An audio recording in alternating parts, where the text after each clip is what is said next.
The contagion spreads by touch like wildfire. Everything accelerates beyond any imagination. Within seconds, the disease takes over the whole system. And the bacilli is growing in these petri dishes? They are now fully matured. They can live in a saline solution indefinitely. Why the plague bacillus, Julian? You, Professor Julian Keeley, awarded the Nobel Prize for Science and Humanity. Why, Julian? You're going to tell me who commissioned you to work on this atrocity. And what's so important to you and to them about the 23rd of this month? Otherwise, I shall have no alternative but to report this whole matter to higher authorities.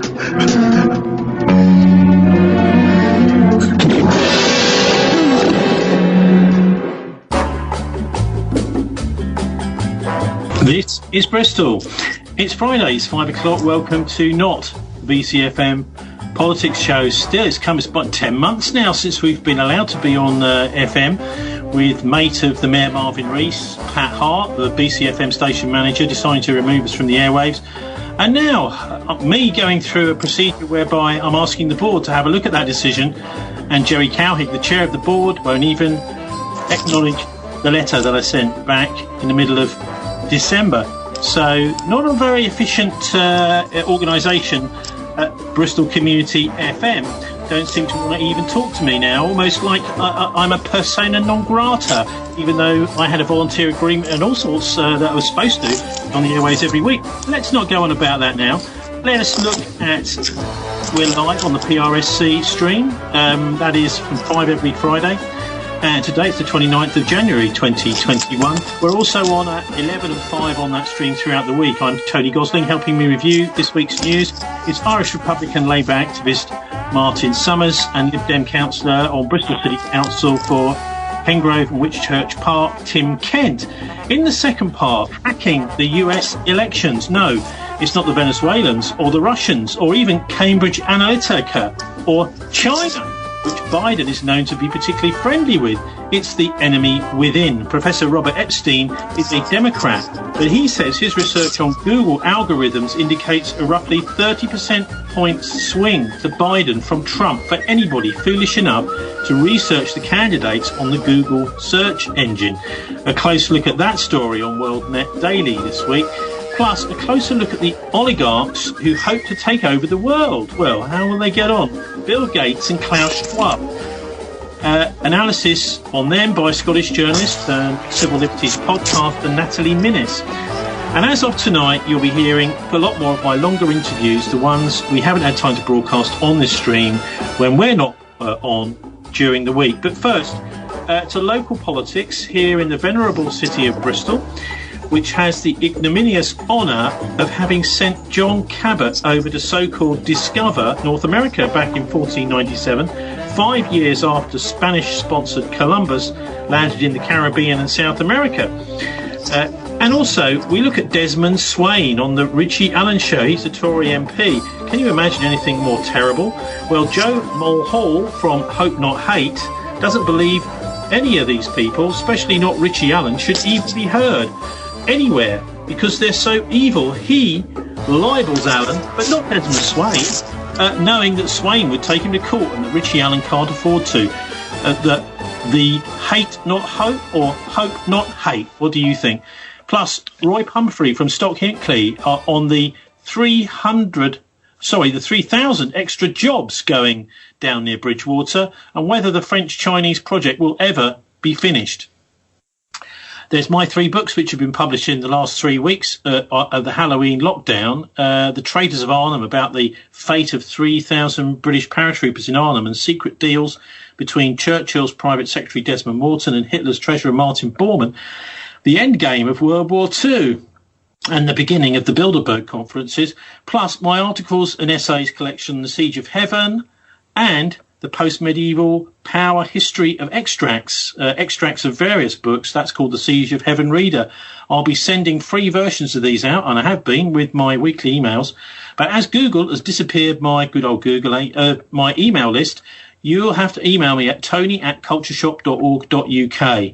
If you can't remember that address, obviously email addresses are fiendish to remember. You can find it along with all the books and everything else on my show page at thisweek.org.uk. The books are on the Martin Borman tab of the show site, thisweek.org.uk. Or you can buy and download all those three at Bilderberg.org, and I'm hoping to get some of them actually printed up soon. At the moment, they're just ebooks. But anyway, first it's Lib Dem councillor for Hengrove and Whitchurch Park, Tim Kent, who's joining me to look at the last month or so in Bristol politics. Tim's been criticised for criticising. Well, I thought that was his job as a councillor. The lack of information coming out of the Mayor's office on several issues. Hi, Tim. Welcome to the Politics Show. Hi, good evening. Now, do you want to take us through this? Because we've had, over the last 4 years at least, there's been news stories trickling out of the City Council about less and less information coming down to our elected councillors, a kind of hoarding of information by the Mayor's office. And this is actually stuff you need, don't you, in order to do the job we elect you to do, which is to scrutinise how they 350 million quid or so of our council tax and other taxpayers' money that Marvin Rees and his chums are spending every year. Well, yes, I mean, it's not uncommon. In fact, I'd say it's now commonplace for the council to make reports confidential. So they often say they're commercially confidential, so nothing can be revealed. The most recent take in this is that the external auditor, as part of preparing the accounts, of course, who works for one of the big four accountancy firms, has come back and criticised the council himself over the secrecy of the council. It was pointed out that the use of confidentiality on reports sometimes means information that is not confidential has been made confidential, and has challenged the council to reconsider how many reports it makes confidential. And it should be said, when it makes these reports confidential, it doesn't just make them confidential to ratepayers, to residents, but to councillors as well. So who really knows what's going on? And what about this bizarre thing I was reading about in the Bristol Post, where apparently a select group of councillors are allowed on Zoom to watch a council officer quickly flicking through a report so they can read it, but they're not allowed to film it, record it, make notes, or have a copy themselves? Well, that was me. So that's easy for me to answer, because I was one of those select councillors. This was to do with Bristol Energy and an external report done by some consultants, very much into just how unviable Bristol Energy truly was. And again, of course, the report was made super confidential. We were, as the audit committee, we demanded access to the report. And the monitoring officer, backed by the chief executive, and I'm sure influenced potentially by others, decided that the only way we would be allowed to see the report that we needed to see would be via, well, originally we had to go into a room during the middle of a pandemic with an officer watching us. When we objected to that, we were offered to look at it over Zoom with an officer turning it page by page. We were actually allowed to make notes, but we were not allowed to have a copy of the report. I mean, the waste of time, the inefficiency, the danger to good decision making that this makes is unbelievable. And there are systems in place. Other members of the committee, in fact, had the report sent to them simply because they sat on a different committee and there they had different access rights. And for the last year or so, the audit committee has been fighting for the access level it needs, and I've got to say has met resistance all the way from senior officers. It is an unacceptable situation, and the audit committee has made clear that we are not going to give in on this. Well, that really is bizarre, because surely it's audit's job to scrutinise this stuff as much, if not more, than any other committees. Martin Summers, you're joining us too. It almost seems as if we've got a big business kind of Shell Oil, Exxon culture that's creeping its way into City Hall. Well, as people who have listened to this show for many years will know, I'm not a great fan of having elected mayors at all. And of course, the tendency is for power to be, gathered together in too few hands, and for not enough people to know what's going on. And I don't claim to know what's going on here any more than anybody else does. But, in the bad old days of having political parties running the council on the basis of who got the most votes, and that there was a wider spread of people who were involved in scrutiny of these kind of decisions.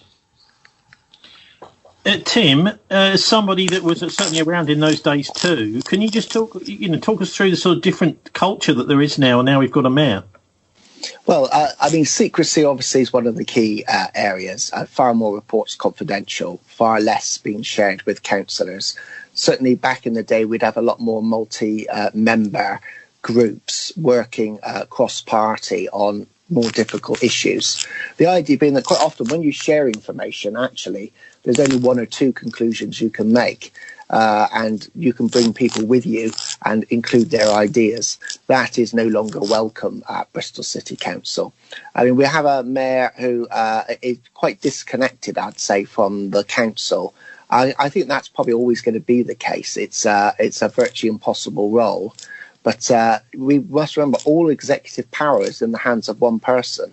It is quite extraordinary, the level of executive power in the hands of a British elected mayor, perhaps compared to those on the continent or in America, because there's more checks and balances in place.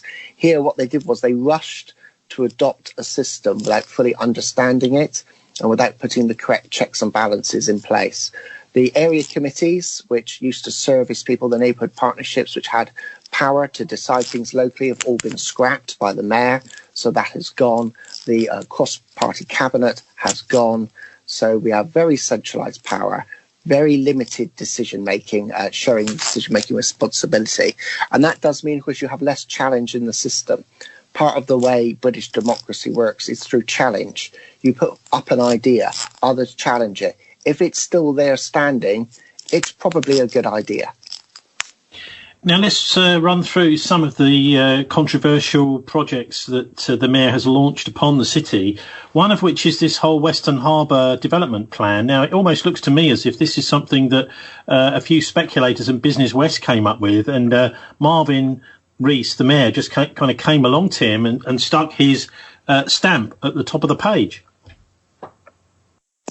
Well, yes, there's a lot of other questions about that. I know the ward councillor for that area, Mark Wright, has been consistently asking one question to the mayor every month. And that is, please release all of the concepts for Western Harbour.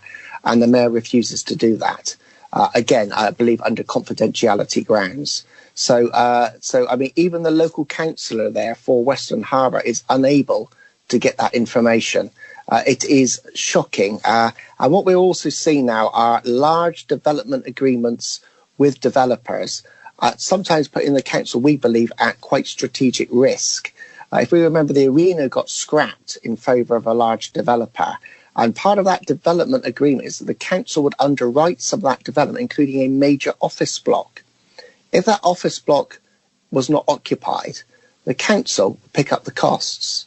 Now, what we're seeing now is potentially a shift in the way people operate as businesses.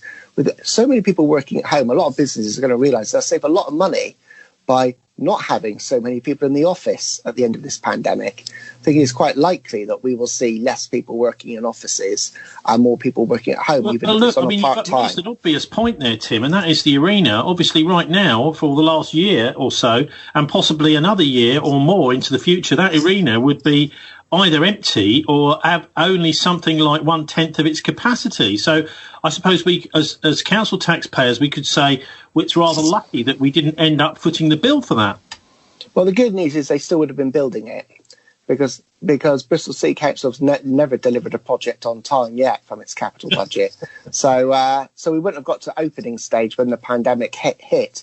The bad news for you is, well, for all of us is, the arena was about trying to centre the city centre. That might seem a really weird idea, but we can all see that traditional shopping is dying. Traditional shopping centres are dying.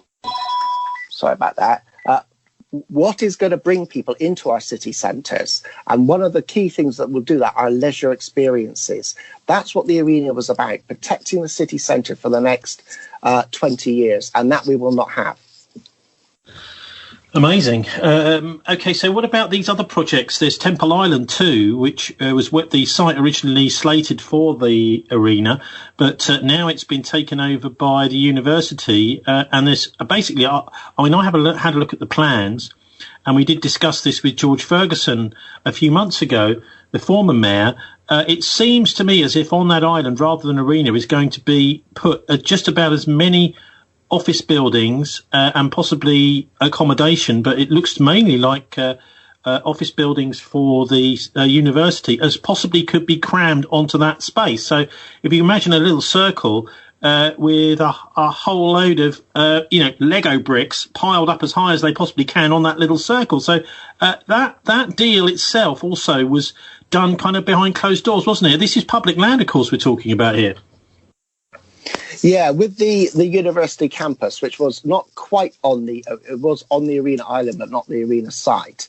I think that what that did was that also fundamentally undermined the arena, because the idea was the arena was going to also be supportive to some of those businesses next to it. And actually, the university did not need the arena. So that undermined completely that concept. So, and you're right. Of course, a lot of the times these things are, of course, done in secret. So we've just got to accept there's that element as part of business. But what we do need to do is ensure there's proper scrutiny as well, and that we do not have. Well, that's a real pity. Is there anything you can do in order to, force the city council to actually come out with, maybe even taking legal action potentially to say you've got to release these documents, Tim? Well, it's I'm not too sure if there's anything we can do. As councillors, I'm afraid we're in no legal position to take legal action. We just do not have the funds. If members of the public wish to challenge things, that is always open to them. The route of a judicial review is always open. As you know, I was on the fringes of one which was successful against Bristol City Council only a couple of years ago. Okay, let's move on to look at the checks and balances in all of this, and that is called an election. The local elections were cancelled this time last year, we heard. I think it was in March, the announcement was made that there would be no elections. So that's meant that Marvin Rees, the Labour mayor, has had a free year. It's not a lot of politicians on big salaries that can say that they've had that, although, of course, across the country there's quite a lot this time, including our councillors have had an extra year. This obviously is not healthy for the democratic life of the city, but what do you think the odds are about having an election this May? It seems almost incredible, Tim, to be having this conversation. Like, fingers crossed, are we going to have an election or not in 2021? Well, I think there will be an election in 2021. I think it would be extraordinary and an attack on democracy if it was delayed out of this year. I'd say it's probably 50-50 whether it'll be this May. The issue we face is that, of course, the infection rate has got out of control, and it's looking as if restrictions will still be in place as we go into the election period. There are changes they could make to make elections more secure. There are certain activities in British elections which are unique, which might need to be altered to make them more COVID safe. But the real issue here for democracy is, of course, challenge. People should have the right to be able to challenge their elected representatives and know who is standing. And at the moment, the government, as of last weekend, ordered all political parties to stop delivery of any communications. So people cannot campaign. People cannot shout out in favour of their communities or challenge those in power. Well, hang on, Tim.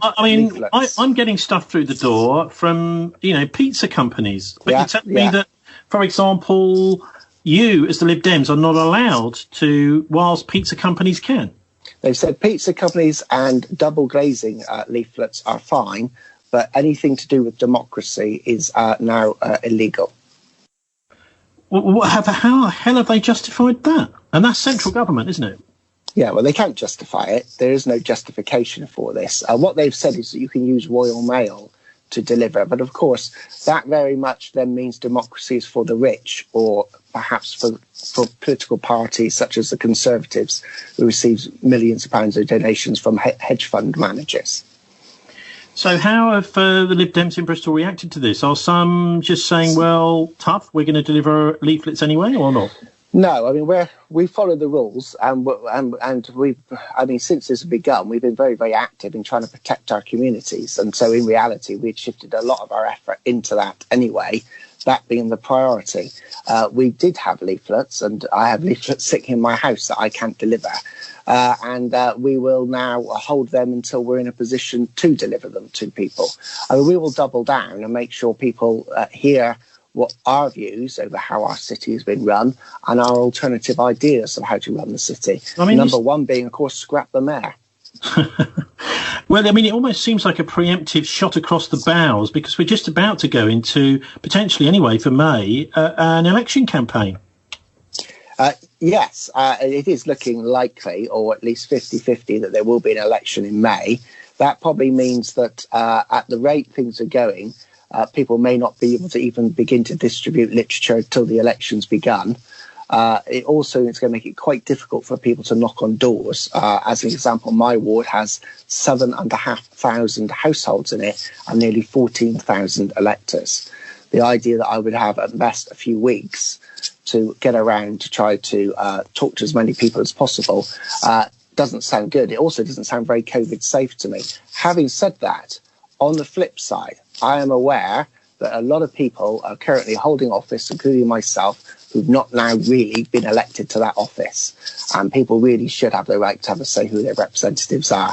And there's a lot of councillors desperate to go. In fact, one resigned on Tuesday. Well, we had Paul Smith resign as well from the City Council, who's a Labour cabinet member too. There's, all sorts of reasons why people have had enough. Martin Summers, this isn't very good, is it? That we've got central government issuing these edicts, quite whether they're actually legal or not is another question, saying that political parties are not allowed to deliver leaflets because, of course, particularly for the elderly who aren't, particularly internet savvy, many of whom don't have any internet at all. What we're looking at really here is the youngsters who are online will have access to information about candidates and things like that, but the elderly won't have anything. They probably won't even know there's an election going on. Well, I think one of the main things you're going to be missing is people knocking on doors and talking to people. And you can see why that might be iffy in the circumstances. Well, you can see why it might be safe as well. Martin, you can see why it might be safe. I mean, if you had a broom handle, you can knock on the door and then you can stand back your 2 or 3 meters or whatever it has to be, and you can still have a conversation. Yeah, well, I mean, I think these are issues that would need to be addressed. And, whether it's wise to stop people putting leaflets, or as we've just been saying, you can get leaflets about double glazing. I would regard that is, and pizza you could regard as being an essential service, double glazing possibly less so.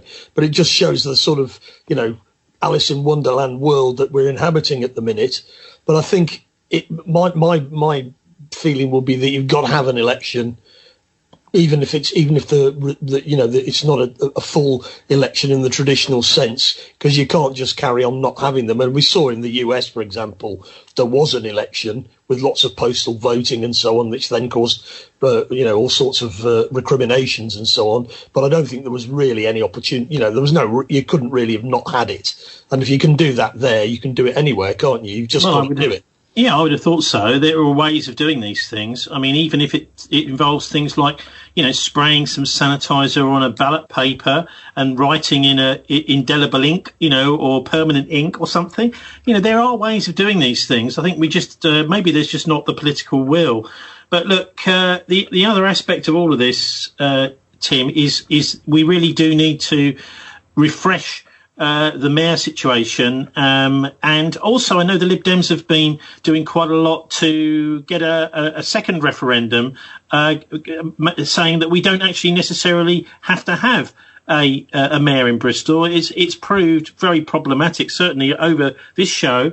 It's almost every week we've been talking about it, certainly whilst we were on FM, with the councillors that we had coming in week after week after week, problems with the mayor, too much power, not enough accountability, an autocratic system.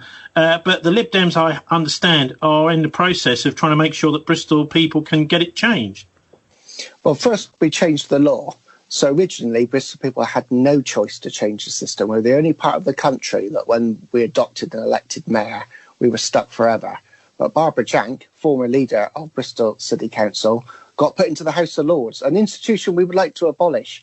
But one of the few good deeds done in the House of Lords is Barbara ran an amendment to give Bristolians that right to be able to have a choice again in the future.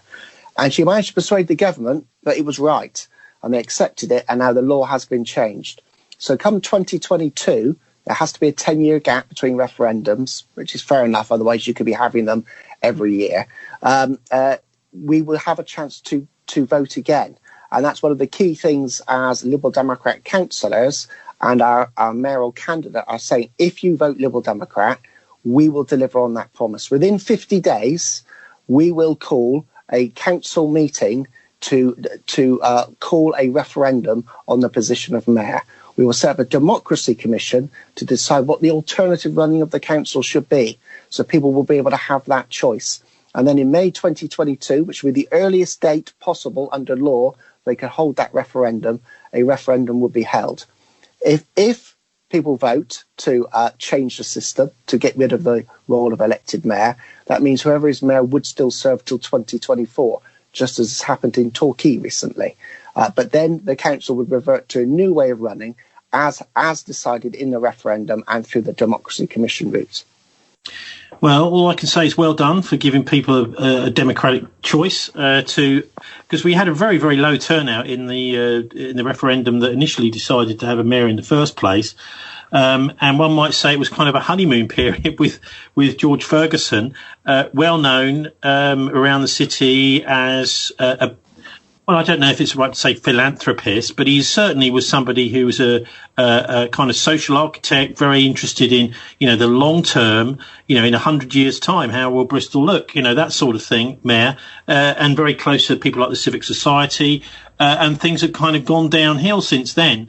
But anyway, Tim, also Bristol Energy has been an absolute thorn in the side of the Bristol people because it's been literally a tap turned on back around about 4 or 5 years ago, which has just been draining more and more money ever since. And I know you mentioned it briefly earlier that the council are stopping even you scrutinising what's been going on with Bristol Energy. I understand the company has been sold. Maybe you can just bring us up to date and how much money has Marvin Rees and the Mayor's office wasted on this white elephant so far, and how much longer is it going to be before it's put out of its misery?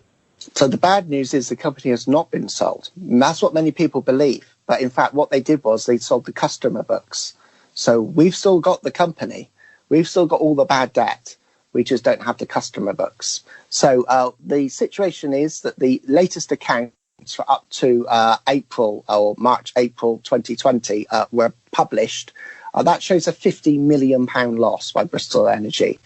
£50 million. Remember, we are the sole owner of that. So where do they look to for that money? It will be us. It will be Bristol taxpayers. But that, I'm afraid, is not the end of it.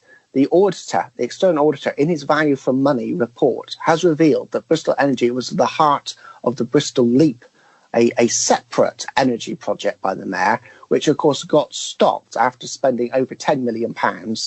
And it is very clear from the auditor's report that Leap failed because of Bristol Energy. So that's another £10 million on top of Bristol Energy. So that's £60 million. Will we see more?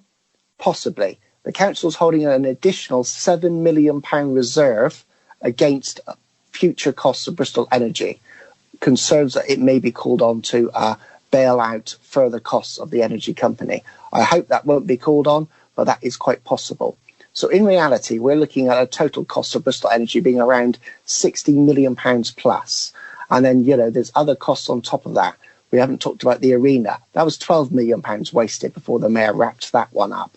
We haven't talked about the high payoffs for substantial payoffs, some of them not made following the correct procedure for high-ranking officers here in this council. We've not talked about the high-paid consultants on ridiculous amounts of money, not employed under our standard employment contracts, all done by the mayor. In total, we are looking at probably not short of £100 million of taxpayers' money having been wasted over the last 5 years. £100 million. That almost seems, too much to be an error. I mean, is this some sort of sabotage operation going on here so that local authorities are really no longer able to function? We've seen others going bankrupt in other parts of the country. I suppose I shouldn't really suggest even that this is deliberate mismanagement in order to, I suppose, undermine democracy in Bristol. Would you go that far, Tim? I think what it is you're seeing the outcome here of changing to a system where you have the power in the hands of one person without the challenge. Because I can tell you, having been on the inside in the past, having been part of that cabinet system, the challenge internally was intense, often a lot more internally than from the opposition benches. In fact, sometimes you'd come out of a meeting and one of the person who had just been shouting in your face for the last 30 minutes said, "You survived that, you can now survive the council chamber."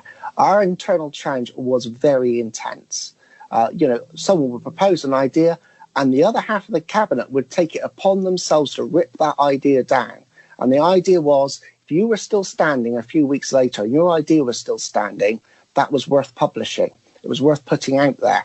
I don't think that occurs anymore. No. Because of the one person system, that basically you only serve because of that person. See, we never served because of the leader of the council. We were elected directly by our group. The leader had no say who was in her cabinet. She had to put up with who the group decided. And we were ultimately answerable to all the other Liberal Democrat councillors. And the leader of council was ultimately answerable to council. Full council could remove the leader. That is, of course, we cannot do with the mayor. We have no power at all over the mayor to remove them, no matter how much money they lose. Well, one of the interesting things about this whole debacle, we've been talking about the secrecy, etc., and Bristol Energy and the audit committee, is that even Mark Brain, who's a Labour councillor on the audit committee, has also been critical of the mayor's office. Well, he's certainly been critical of the secrecy around this. I would say on the audit committee, councillors do try to leave their party politics at the door. We try to do our job to be a robust audit committee. And that's going to mean all councillors asking difficult questions and also putting perhaps their political allegiances to one side. But of course, when we get back into the council chamber, when we put forward motions for an independent investigation to what happened in Bristol Energy, to try to make sure it's not repeated again. Because let's remember, Bristol Energy is only one of 4 or 5 companies the council owns, and some of those other companies are going to be far greater in size than Bristol Energy.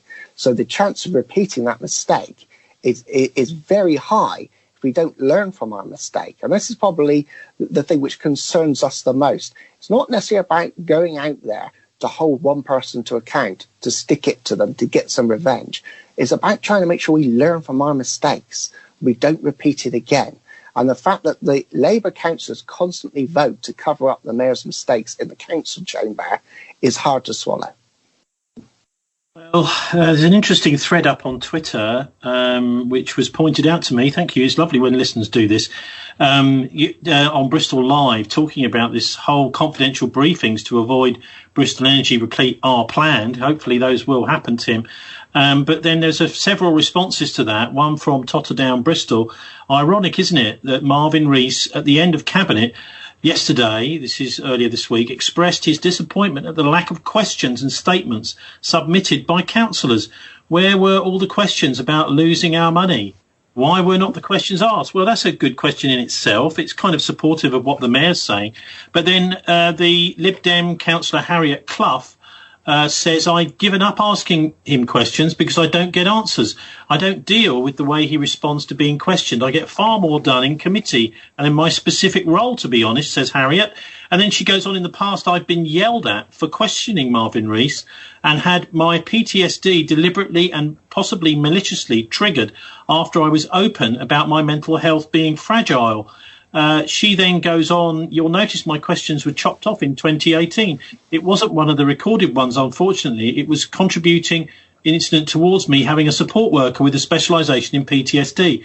Particularly bad episodes lead to seizures. I've had ambulances, she says, called to City Hall for me in the past. Now, this starts to look, at least according to Harriet, on this thread, which is Joanna Booth has also contributed to, like absolute out-and-out bullying going on with somebody who's actually got PTSD having to call an ambulance at a meeting, Tim. Well, I think many people, if they've watched a council meeting, will see that the mayor can sometimes be fairly unreceptive to difficult questioning.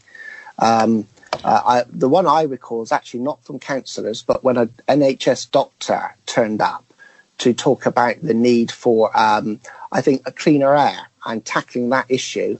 And unbelievably, Marvin Rees went on to lecture and attack the doctor and our local NHS workers over causing pollution through like diesel vehicles and ambulances. It was one of the most shocking and truly disgusting moments I've seen at Bristol City Council by an elected official for years. And I've got to say, I'm slightly ashamed of myself because I sat there just in shock and I did not say anything. And I think many councillors left that chamber absolutely shocked at the way the mayor behaved. I'm afraid his behaviour can be shocking on occasions. The reality is most councillors now do not bother to put statements or questions into the mayor at his cabinet meeting. He runs the cabinet meeting. He can be as rude or as aggressive as he likes. Most have given up. I occasionally do put in statements or questions, but most don't actually think that there's much value in doing that. We do have mayoral questions about once a month, and quite often he can be quite rude in that. But I had a spat with him a month or so ago, which became a little Twitter famous because I just had enough of the way he talks. And to be honest, the way he does not answer the question. I asked a simple question, how much have been lost on Bristol Energy? And I was given the standard answer of 37 million, where everybody knows that's absolute rubbish. Everybody knows that it was far in excess of that. And I simply said, I'm just fed up of these lies. What is the point of asking you a question? So this is a problem. Honesty and truth is a bit lacking sometimes. And of course, it is not just councillors and the public who've been bullied by the mayor. It is the media. One would remember, like to think it's less bullying. On the media. It may be just robust behaviour rather than bullying. But this sort of behaviour really is against the code of conduct for the city council itself, surely. Well, I would say you could be right, but I think most councillors think there's simply no point wasting time making formal complaints. The complaint process is pretty loose anyway, and no one will ever do anything about the mayor. All officers serve really under the mayor. The old days that council officers served all councillors are long gone. Martin Summers, do you want to say something about this? With someone with PTSD having to call an ambulance at a meeting, a Lib Dem councillor, does sound as if what's going on here is the replies to questions, rather than just simply answering the question, people are being personally criticised. This is what you get on the internet with internet shills, isn't it? So you make a point, and then instead of replying to the point, someone on the internet will attack your character. This is really not what should be going on. This is not the proper way of running council meetings, is it? Well, obviously, I wasn't present at any of these events, so I'm just listening with interest to what people are saying. I come back to what I said at the beginning. I'm not really in favour of having elected mayors. I never was. So the fact that there's too much power in the hands of one person isn't a problem for me to take on board, because it seems to me obvious that that's not the way to run it. And it's not the traditional way of running local authorities. It's not the way Parliament's supposed to function either. We don't have a president in this country, and that's, we've got a parliamentary tradition. So this one person rule is actually quite odd. On the Bristol Energy front, the Bristol Energy was originally set up during the Ferguson era, and it's grown like Topsy since then to become this huge waste of money. But just from an economic point of view, it's not really the business of local authorities, in my view, to enter into the energy industry. This is a bit of a sort of green stroke Liberal Democrat stroke New Labour idea. I mean, the energy industry industry is populated by sharks.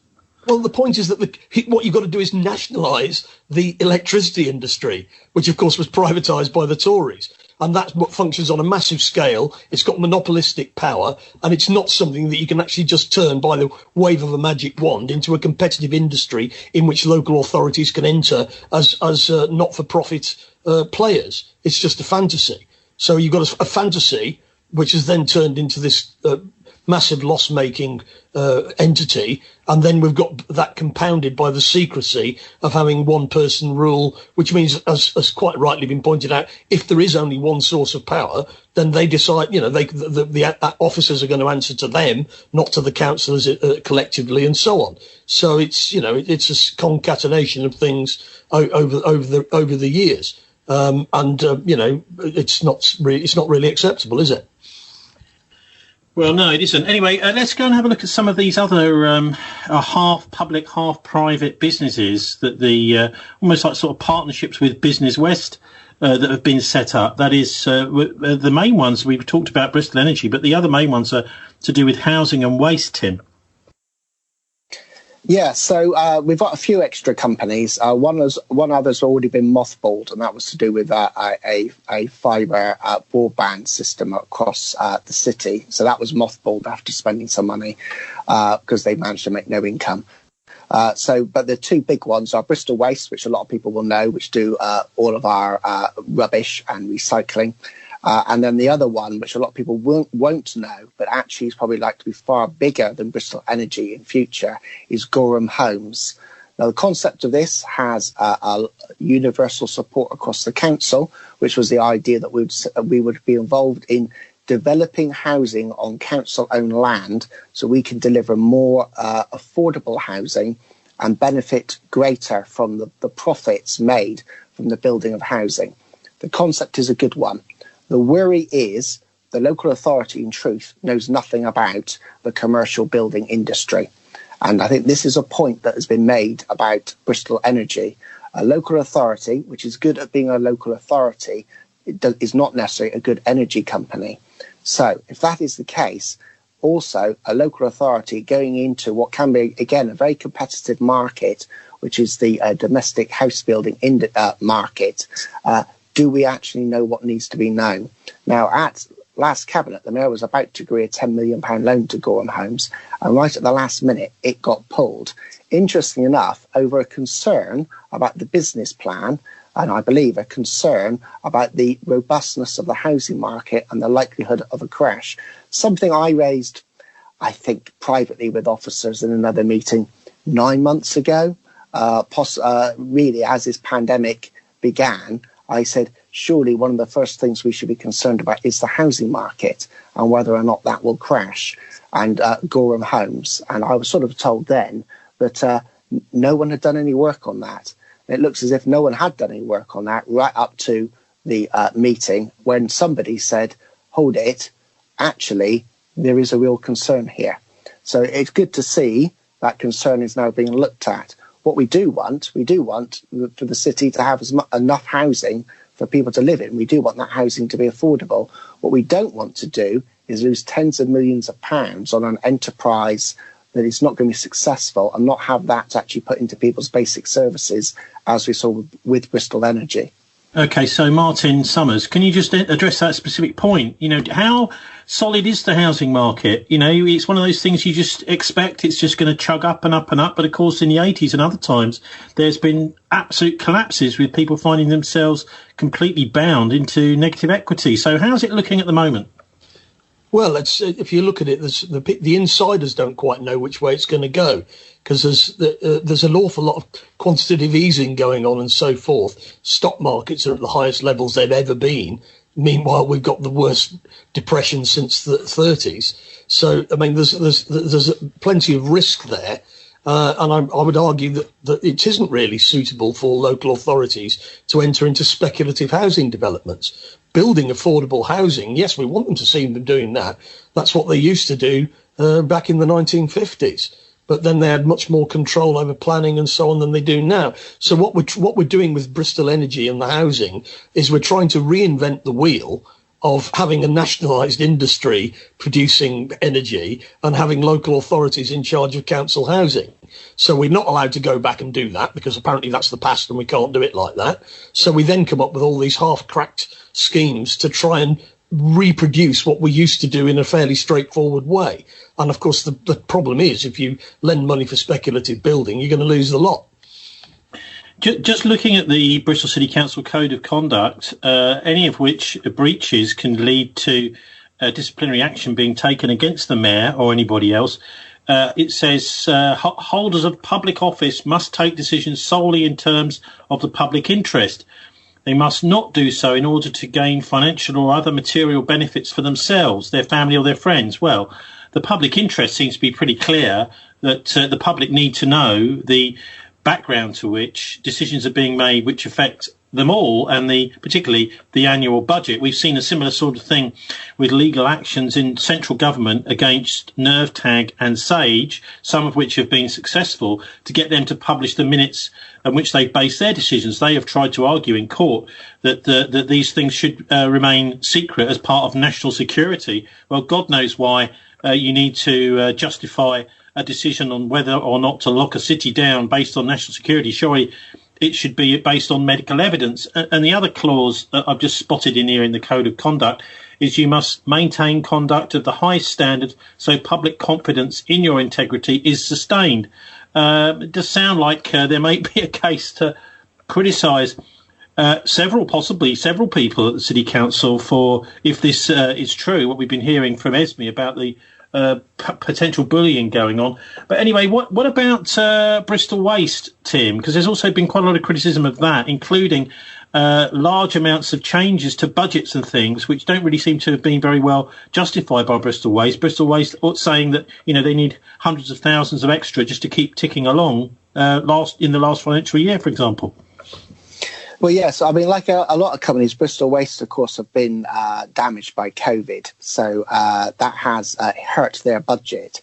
The issue with Bristol Waste, and it's an interesting one, is, of course, this, again, is another council-owned business. Now, unlike some of the other businesses we've discussed, this is an area the council previously did business, as in we used to run these services before they were outsourced.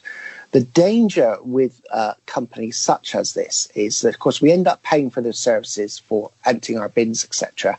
But then we end up paying a second time if they don't actually make money. And what we're seeing here is just like the other companies, its management, it's the scrutiny of that company, again, is hidden behind a lot of confidentiality. In fact, the company itself is not owned by Bristol City Council. It's owned by something called Bristol Holdings Limited. Bristol Holdings Limited is then owned by Bristol City Council. So there's layer upon layer upon layer here. And there's a lot of questions of why is this the case? Why has this been established like this? And just how can we assure the public that their money is being spent wisely? Because this is the key thing. Council should spend the public's money wisely. It's, their money. Back in the old days, you'd have a committee of the council with councillors overseeing directly the spending of council money. And actually people who had something to say, for example, about fly tipping, could just go along to the council's waste committee or whoever it was that was running the bin collection services, and they could eyeball to eyeball the managers and they could put their points. And that doesn't really happen at all with these companies. They're private businesses. Well, it doesn't, because the companies are very secretive. So the idea that, yes, you as a member of the public could go along and address the director directly, well, good luck with that. In reality, councillors find that they rarely can do that as well. We have had one or two of the directors of the companies attend the audit committee to answer questions, sometimes in public, sometimes in private. But in reality, it is down to the executive mayor. He is and his representatives for the running of these companies. And that is part of the problem. There is very limited scrutiny, very limited challenge of perhaps group. I'd like to say group think, but the problem is there isn't much of a group think going on. And so it's very easy for people to get set on one course.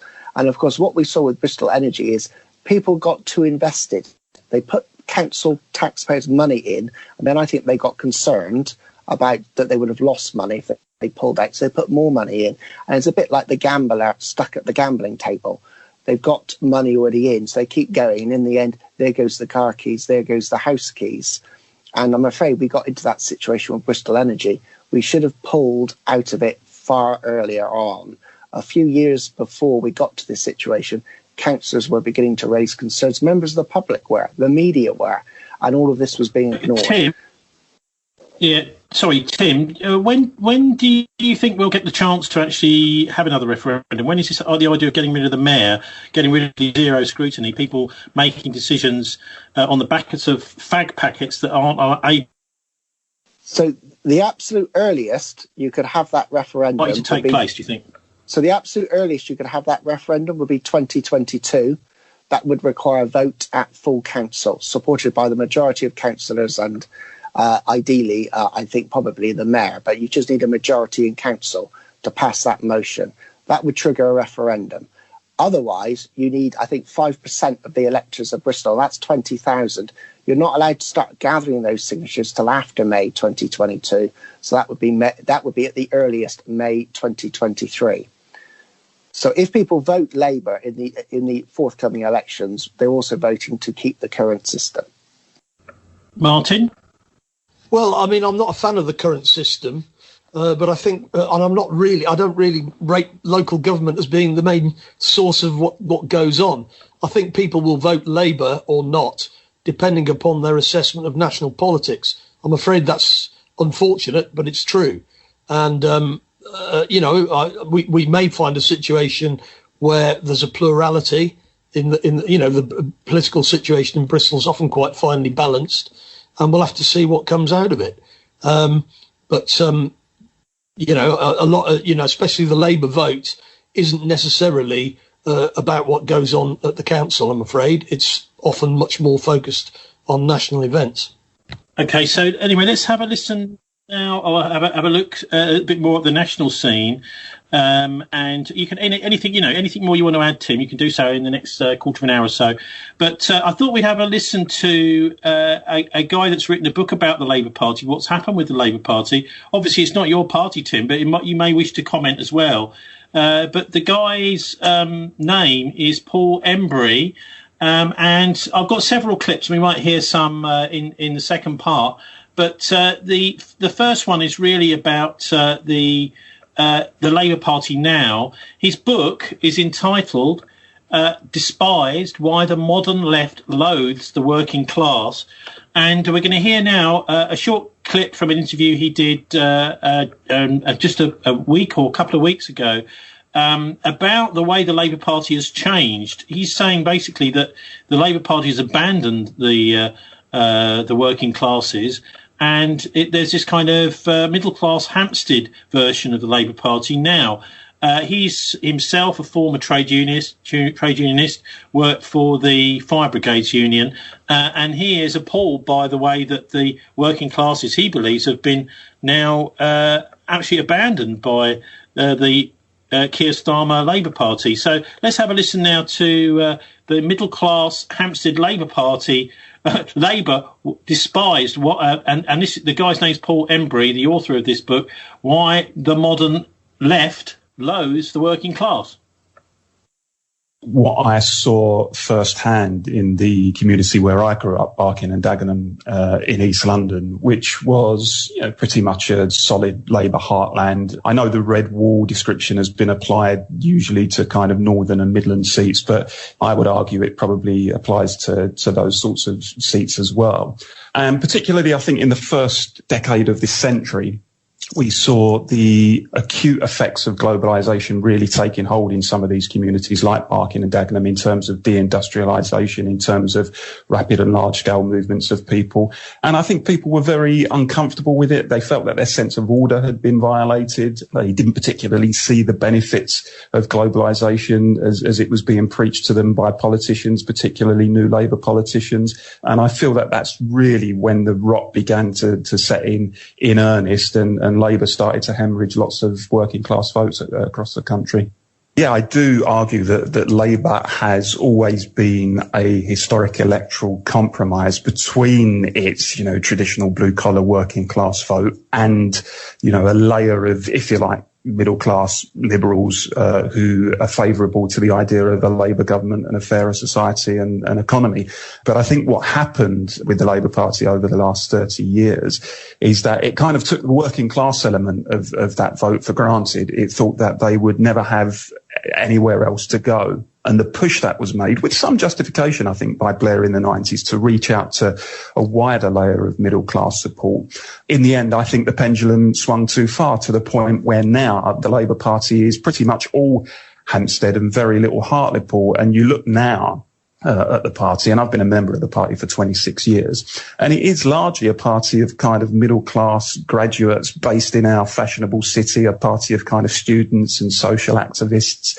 A working-class element of it has disappeared, and working-class people, I think, look at the party now and think, well, you guys don't particularly look like me, you don't sound like me, your priorities are not my priorities, and that ended in what we saw last December at the ballot box. Well, he's talking there, of course, about December 2019. Martin, what do you make of this analysis that there's too many middle-class Hampstead liberals in the Labour Party and that they've lost touch with the working class? Well, I think if you look at the demographics of how people vote, it's, as he says, it's always been a coalition between what you might call blue-collar people and, people who work for councils or in schools or whatever. I think the fundamental problem, and I'm quite sure Tim will agree with me, it's the electoral system. Blair was in a position where he could turn round to the traditional Labour voters and say, you've got no choice but to vote for me. So I'm now going to reach out to the middle classes, the people who want to buy their own homes, the people that are pro-Remain, if you like, whatever, because the working class in the traditional seats, not so much Barking and Dagenham, because as he says, there was a lot of churn in the population because it's part of the Greater London conurbation, much less so in places like Bolton or whatever. But I mean, the electoral system forces political parties to compete to try and win a first past the post minority of the vote in certain swing constituencies. But with the pandemic, for example, at the moment, Martin, there's millions of businesses, jobs gone. Yet where are the Labour Party with their marvellous plan to have lots and lots of jobs for people? They seem to be going along with this whole idea of, it's okay, people can just go on to universal credit, or maybe some of the more extreme might even bring in the idea of a universal basic income, that people are going to take handouts forever and they're not going to have any stake in any kind of working economy. All right, well, I'll put aside the question of the electoral system. Fundamental, though, because in May, there's going to be an election in Scotland where the SNP are going to win under PR, and then they're going to be pushing to leave the game altogether. We won't go down that road. Let's just talk about the pandemic. What the Labour Party manifesto said at the last election is everybody should have broadband. It said, in other words, so that the kids would all have something to work with at home if they're sent home from school. And of course, what's fundamental is that the banking system has collapsed. In actual fact, capitalism has stopped functioning, and the pandemic is just covering that up. Martin, that's actually not what I was asking you about. I was asking you about where is the Labour plan for people to have a stake in the society and the economy, to have jobs? There isn't necessarily going to be a full employment economy of the past. We've got to actually redistribute wealth. Basically, the Tories have borrowed far more money since the pandemic started than was ever suggested in the Labour manifesto at the last election. And they, of course, are just printing the money, which, of course, they could have done for 10 years after the banking collapse in 2008. They chose not to do it. Now, what will ultimately have to happen is, A, you can print the money, but B, you've got to actually find the money from somewhere ultimately. And that comes from basically taking it off the wealthy, the asset-owning classes, the ones who've done very well out of the pandemic, who've seen their house prices rise at the minimum. And, of course, if they are, entrepreneurs in things which are making money, they're making a fortune, all of which is based on quantitative easing. So it's not based on any kind of market allocation of resources at all. So ultimately, we're moving to a post-capitalist society, which will have to be much more redistributive. And that's what the Labour Party should be talking about, and changing the electoral system. That's a minimum as far as I'm concerned. And, of course, the Labour leadership is still pussyfooting around with that one. It just makes me despair. I imagine, Tim, you'd agree with that last point. But I mean, do the Lib Dems actually have any kind of solutions for this whole idea of people having to permanently take handouts? I mean, the Great Reset and Klaus Schwab, they're now talking about people not having to work, about having enough money to sort of have a nice, cosy lifestyle from the government, and that the whole idea of people expecting to get a job and being employed may be out of the window. So anyway, what do you make of any kind of potential economic solutions for the pandemic, and also, of course, for mass unemployment, which we've seen increasing over the last 20 years or so? Well, I'm going to shock you here. I think I'm one of these sort of out on the fringe people, because the Liberal Democrats have actually backed universal basic income. We've decided that actually that should be a fundamental human right. I agreed with a lot of what Martin actually just said there, not necessarily everything, but a lot of it. I think there's a couple of things to look at here. One is the effects of globalization. I think that's true. Too many people have been left behind, and globalization has suited a lot of people in the middle classes and has hurt a lot of people in the working classes. And I'm beginning to think, what's the answer to that? Because, I mean, I come from Cornwall, so we got hit by globalization in 1867. So we've been through this a little bit earlier than perhaps the rest of the UK. So our industry started to be destroyed in 1867. That was a Great Depression in Cornwall, when the tin mines collapsed and the fishing fleet came home with no fish. So starvation was rampant in Cornwall, and everybody left. Cornwall depopulated then over the next 40 years. So how can we avoid that here? So one of the key things, I think, is one, to make sure you are meeting people's basic needs, which is a universal basic income. Then two, give them the power to improve their lives, and that's through education. So I think one of the key things we see is, certainly in Bristol, we saw, and when I first moved here, it was obvious, is the worst education results, the lowest achievements were in the poorest areas. We've got to flip that. We've got to make sure the best education results are in the areas which have the least income. We've got to make sure those people have the greatest opportunity in future. And we've got to make sure education doesn't just stop at 18. We've got to make sure you can keep going back into education, which you can do more now, but a lot of people are not aware of that.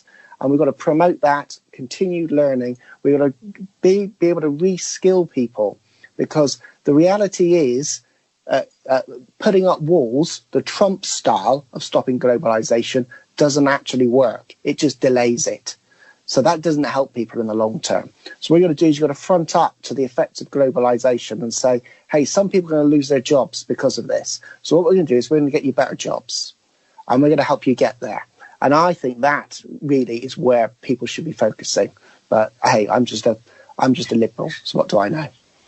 Well, one person who's been talking particularly recently I haven't heard hardly anyone really going into this, is the effect that these lockdowns are having particularly on young people, on the lack of schooling, that sort of thing. I mean, I'm always reminded of the quote by Hitler's private secretary, Martin Bormann: every educated person is a future enemy.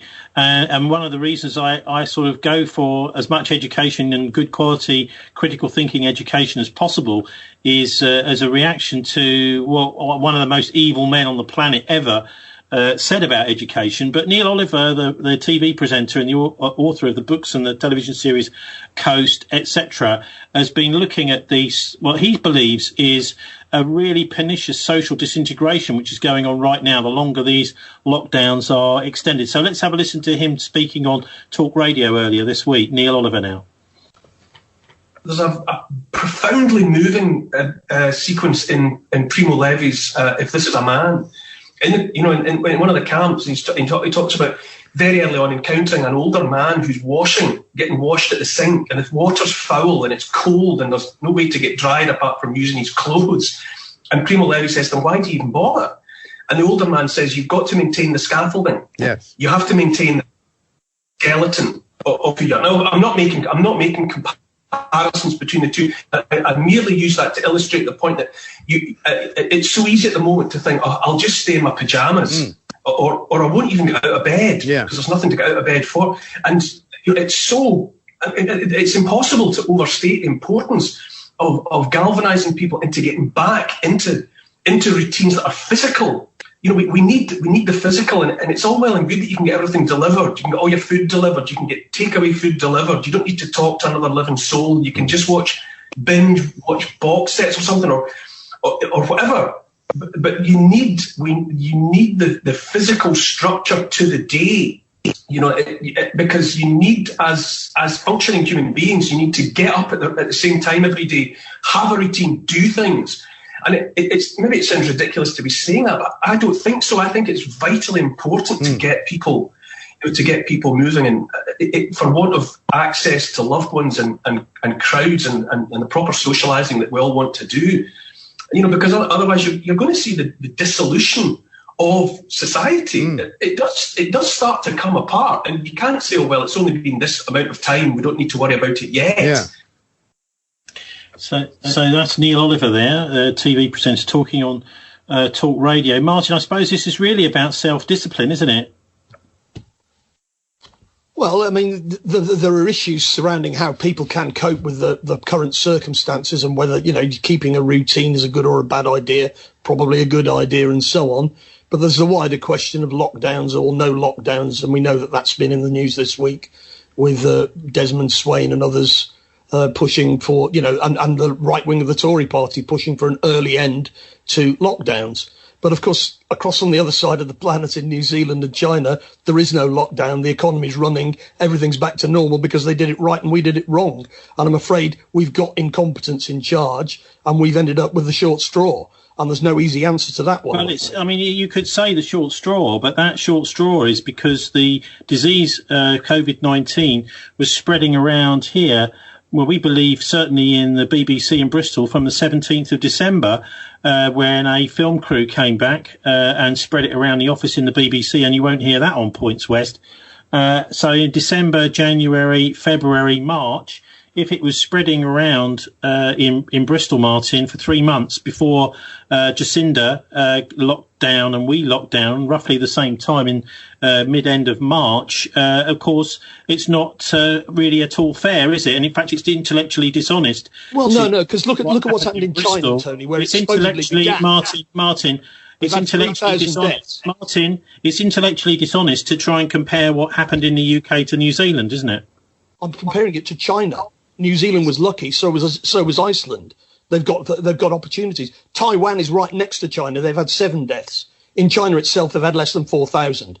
We're up to 100,000, Tony. It's because the people in charge don't know what they're doing and they keep changing their mind. Well, there's all sorts of questions about these statistics, but let's try and get back to the point. I think they're overwhelming, though, aren't they, Tony? We're talking about a factor of 10 here.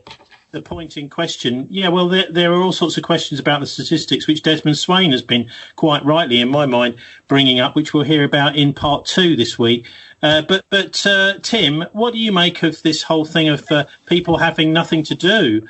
And I suppose in the past, where people have, kind of discipline imposed on them by their work, by their job, we're suddenly left with having to impose self-discipline, working from home, maybe for the first time for many years. And, of course, the devil will find work for idle hands to do.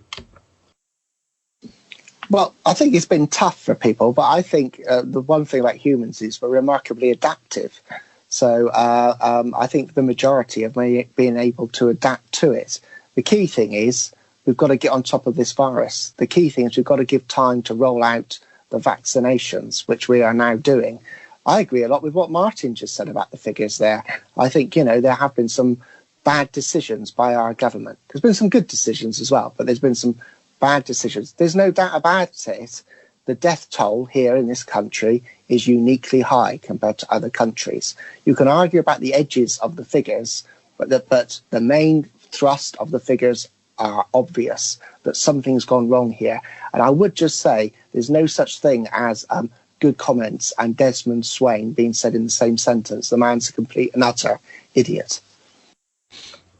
Well, we'll hear from Desmond Swayne himself, see what he thinks, see what Martin thinks of him. He'll probably tear him to little shreds.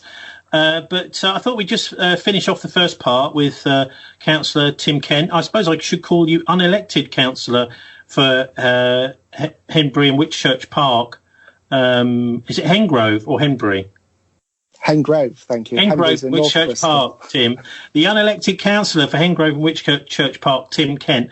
By having a listen to Prime Minister's questions on Wednesday this week, and it'll be both of you's final chance in the first part to give us your take on the exchanges really going on between Keir Starmer, the leader of the opposition Labour Party, and Prime Minister Boris Johnson at Prime Minister's questions. So here is Starmer asking a question about the pandemic to Boris Johnson.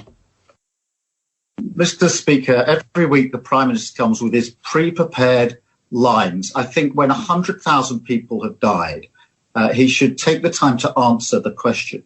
When 1 in 3 families are saying that they don't have enough laptops or computers, his answers are simply not good enough.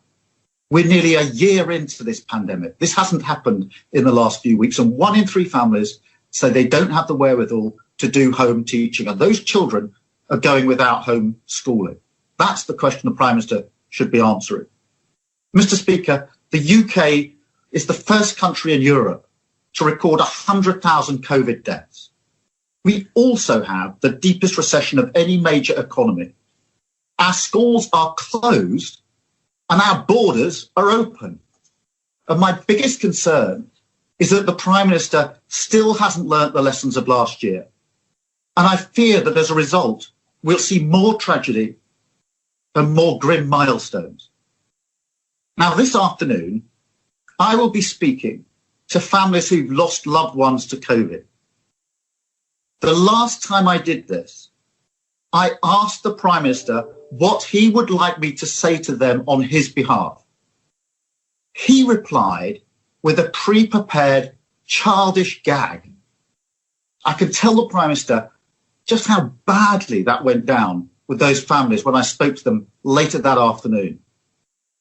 So I'll ask him again, and I hope this time he'll have the decency to answer them properly. What would he like me to say to those bereaved families on his behalf this afternoon? Minister. Mr. Speaker, I'm grateful to the right honourable gentleman for meeting the families of the bereaved, as I have done, and I know members across the House have done throughout the pandemic. And it's important that we do that. And the message I would give those families is the same as I've given everybody I've met, is that I, of course, deeply personally regret the loss of life, the suffering of their families, Mr. Speaker. But I think the best thing that we can do to honour the memory of those who have died and to honour those who are currently grieving is to work together to bring this virus down, to keep it under control in the way that we are. And, Mr. Speaker, throughout this pandemic, I'm sad to say that the leader of the opposition has never failed in his efforts to try to score political points when I think he could be doing just that. And he has twisted and he has turned, and 1 week he calls for tougher border measures after the Shadow Transport Secretary called for looser quarantine. He calls for schools to go back. We won't even say this morning that schools are safe. He tries to associate himself now with the vaccine programme because he senses that may be going well, Mr. Speaker. But he stood on a manifesto to unbundle the pharmaceutical companies, the big pharma, Mr. Speaker, that made those vaccines possible. And he actually attacked the vaccine task force. I know you want me to sit down, Mr. Speaker. I want to make this point because I tried to make it last week and you saw me. He even attacked the vaccine task force for spending £675,000 on an effort to discover whether hard-to-reach groups would take a vaccine. And I really cannot think of a better investment right now of public funds. And I hope that later on this afternoon, the right honourable gentleman may think of apologising for what he did and for that attack on the vaccine task force. Mr. Speaker, they can go on, and the right honourable gentleman can go on making his party political points. We will go on, with or without his help, in taking this country forward, fighting the pandemic and getting coronavirus down. Martin, do you want to respond to that? Do you think Boris has got any traction at all there against Mr. Starmer? I don't think he did. I mean, there's going to have to be some public inquiry into this at some point. And one of the things that the Prime Minister was saying this week, now isn't the time. And you think the answer, well, when is the time to have a public inquiry? Many of the bereaved groups of bereaved families are saying that they want an inquiry immediately so that we can stop making the mistakes that we've been making so far. And I think that ultimately there will be a reckoning for all of this. Starmer has basically, he's all he's done is try to ask questions about what's going on, and he's generally what's politically when he's called for lockdowns and the government, for example, sent everybody back to school at the beginning of the term, and everybody went in for one day, and then they decided that they weren't going to go back because it was a silly idea. Now that just shows that you don't know what you're doing, I'm afraid, and that's beyond party politics. I mean, aren't these decisions really being made by the SAGE committee, people like Jeremy Greenstock, the chairman of the Wellcome Foundation, that these big organisations are really making this policy rather than the cabinet? Well, it's quite clear that the Prime Minister has not been listening to what the SAGE recommendations are. So, he basically took the political decision that he was going to ignore what they said. And, of course, it now looks pretty silly to have this so-called eat out to help out, which turns out to have got us into a third lockdown. All of these things are going to come out in a public inquiry, so we could go on about them now, but it will come out. But it's pretty clear that they've basically messed this up, and I don't think they're going to get out of that. They're going to be caught on that one, whatever they do now. Well, these elections, if they're allowed to happen, if we're allowed to have elections in May, will certainly be a sign of what the public makes of all of this. But Tim, anyway, what do you think of the exchange between Starmer and Boris there? Because I'm sure there's millions of members of the public that have been clamouring to know, what is your plan to get out of this? When are we going to stop? When is there going to be no more lockdowns? Because we've even been hearing this week that maybe the vaccines won't give us, particularly the most vulnerable and elderly, very much or enough immunity, which seems to me like the goalposts have shifted there as well by the scientists this time. So what do you make of where we're heading and if possible, heading out of pandemic and out of lockdown? Well, the vaccines are route out. Actually, what was released by Germany was no different to what the British scientists said on the day they approved the vaccine. They actually themselves covered that whole topic of that there was not a great deal of data for the over 65s, but they had enough data everywhere else. So nothing new came out of Germany. The only difference was there was a bit of hype around what was said. So the vaccine is our way out. I'm far more interested in what the Prime Minister has done than whether the leader of the opposition has or has not attacked this or that. It is the Prime Minister that has made decisions. I agree, we're getting to a point now where we really must start the independent inquiry. The Prime Minister had already agreed to it, I think several months ago, actually, to Ed Davey, the leader of the Liberal Democrats. He agreed there would be an independent inquiry. I think we're at a point where probably after Easter that should start up. We do not need to wait till the end of this because it will never completely end. The reality is COVID is so spread now that it probably will be around now for many years to come. But we will just have to vaccinate as people do against the flu and against many other diseases and viruses. And the reality is modern medicine has protected us from much of this for many years. And they have shown that given a considerable amount of money being put to them, they can do it again. But at the same time, as we come out of this, we also need to look at the long-term damage. And in particular, that is going to be around poverty, the economy, and our children and their future.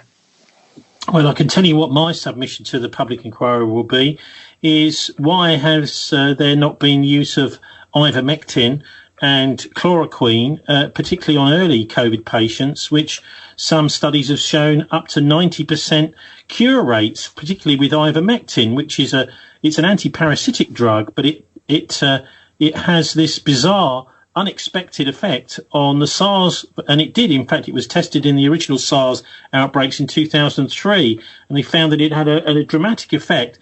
And yet insurance companies, bizarrely, will not insure medical institutions who use these drugs like ivermectin and chloroquine on patients, even though the tests have shown, and more studies all the time are showing, that many patients, possibly hundreds of thousands of people, lives could have been saved if these drugs had been used, which sounds bizarre, but these drugs have been being used in places like Asia and Africa to great effect, only not here. I want us to ask questions about that. So that would be my little question to the inquiry. Martin, what about yours?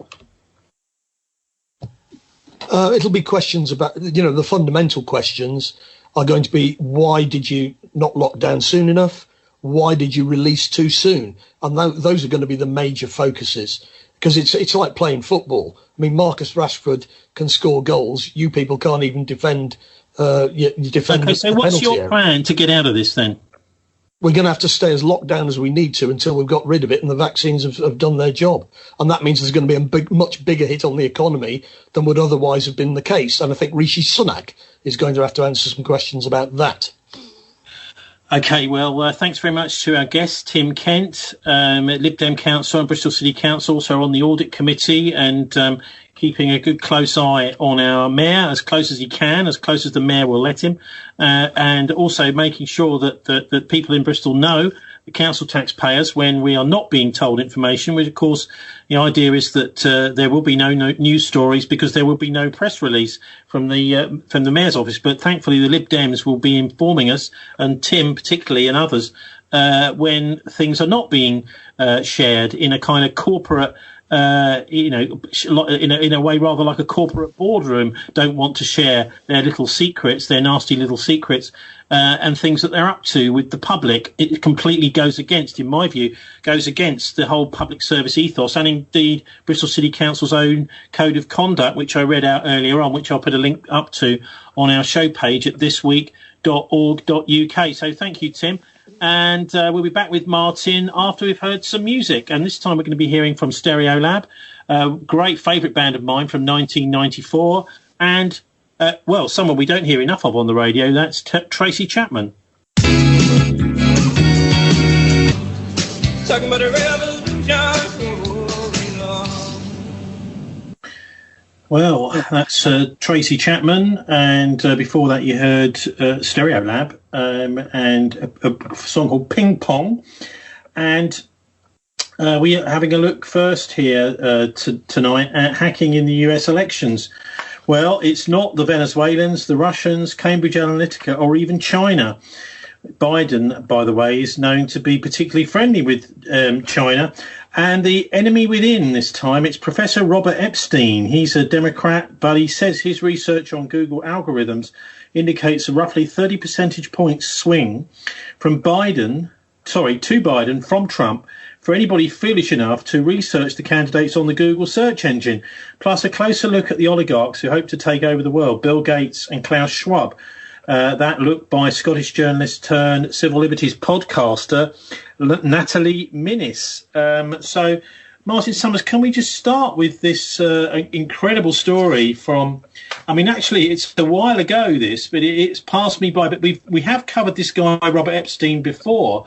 Nothing to do, of course, with Jeffrey Epstein. This guy is a doctor, and he is this is in the midst of the actual election itself, publishing... He's a Harvard-trained Democrat. He's disclosing findings from his 2020 election research, saying that he reckons a 30% swing, but he's saying at least 6 million votes swung from Biden, from Trump to Biden. I keep saying that. I don't know why.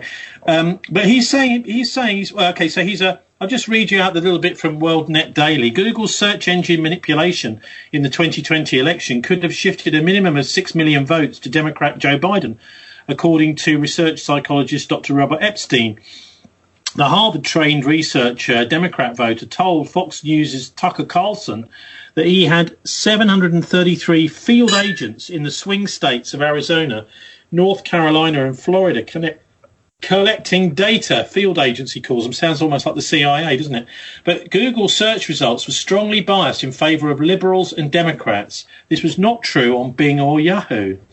The researchers collected 500,000 election-related searches, which is about 30 times more data than his team collected back in 2016.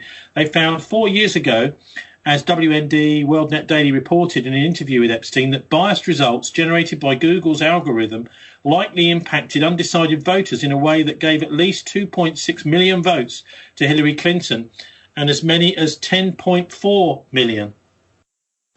Epstein noted the bias was being shown to pretty much every demographic group we looked at, including conservatives. Conservatives got slightly more bias in their search results than liberals did. So how do you account for that, he asked. Well, the researchers also found out what he called a smoking gun. We found a period of days when the vote reminder on Google's homepage was being sent only to liberals.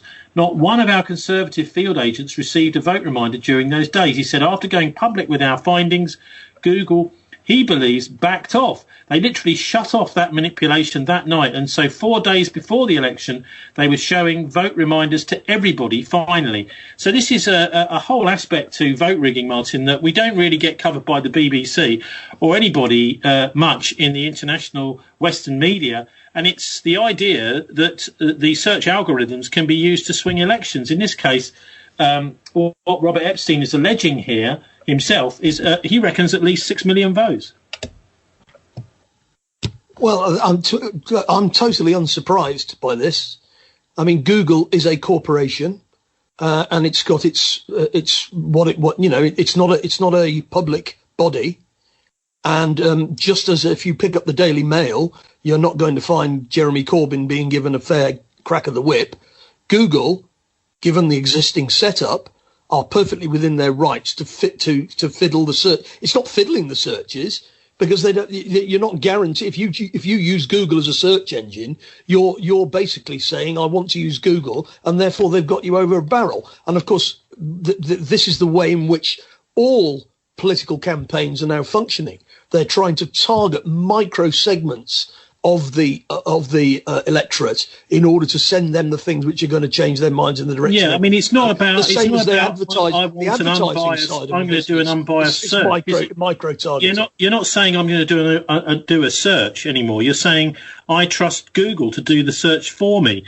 And well, indeed, just as people pick up newspapers or listen to the BBC is a public body, and therefore there is some comeback if they're shown to be biased in what they're presenting. But Google should be nationalised and made to function as a public service. Their complaints process is just about as effective as Bristol City Council's complaints process, in my experience. And this, of course, is why people don't bother engaging with it, because they find it doesn't actually operate for them. I would argue that these monopolistic tech companies should be taken into public ownership and run as a public utility, just like the banks should be. But while they're run as a private enterprise, which is what they are, then you see what's happening is the right wing are complaining now that Google's got a liberal bias. But of course, they've got their Fox News, which doesn't have a liberal bias. It's got a pro-Trump bias, but they don't complain about that. Well, I think Epstein Fox News have to give Biden a fair crack of the whip. And the answer is, in the current setup, no, they don't have to. Epstein is a fascinating guy. I think he says he was famed behavioural psychologist B.F. Skinner's last PhD student at Harvard. He's been a research psychologist for nearly 40 years, served in various editorial positions at Psychology Today magazine and Scientific American Mind, which is not Scientific American. It must be some sort of offshoot of it. He's the author of 15 books and more than 300 scientific and mainstream articles on artificial intelligence and other topics. In testimony a year ago to the Senate Judiciary Subcommittee on the Constitution, he emphasised he is not a conservative. I'm here today, he says, for 3 reasons: to explain why Google presents a serious threat to democracy and to human autonomy, to explain how passive monitoring systems can protect us both now and in the future from companies like Google, and to tell you how Congress can immediately end Google's worldwide monopoly on search.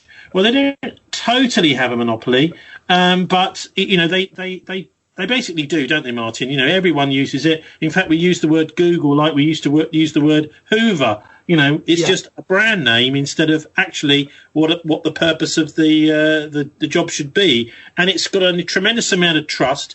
And they've managed somehow, Google, I don't know how they've done this, but to just have this kind of fluffy, cuddly, we trust Google, we love Google feel to them for many people. In fact, many people do trust their entire correspondence to Google, which they shouldn't do. I mean, I remember finding out when I was writing for Russia Today that I'd sent an email which contained an article I'd just written about Google to the Gmail address of one of the staff at RT, because they were finding that it was if people were sending from Gmail addresses, they wouldn't arrive at the RT's own in-house email addresses. Google must have been censoring those. But once the RT staff opened Gmail accounts, these articles by various correspondents started arriving, and so I sent mine to a Gmail account at RT about Google, and it never arrived. It just got disappeared and spirited away down a plug hole on its way to RT.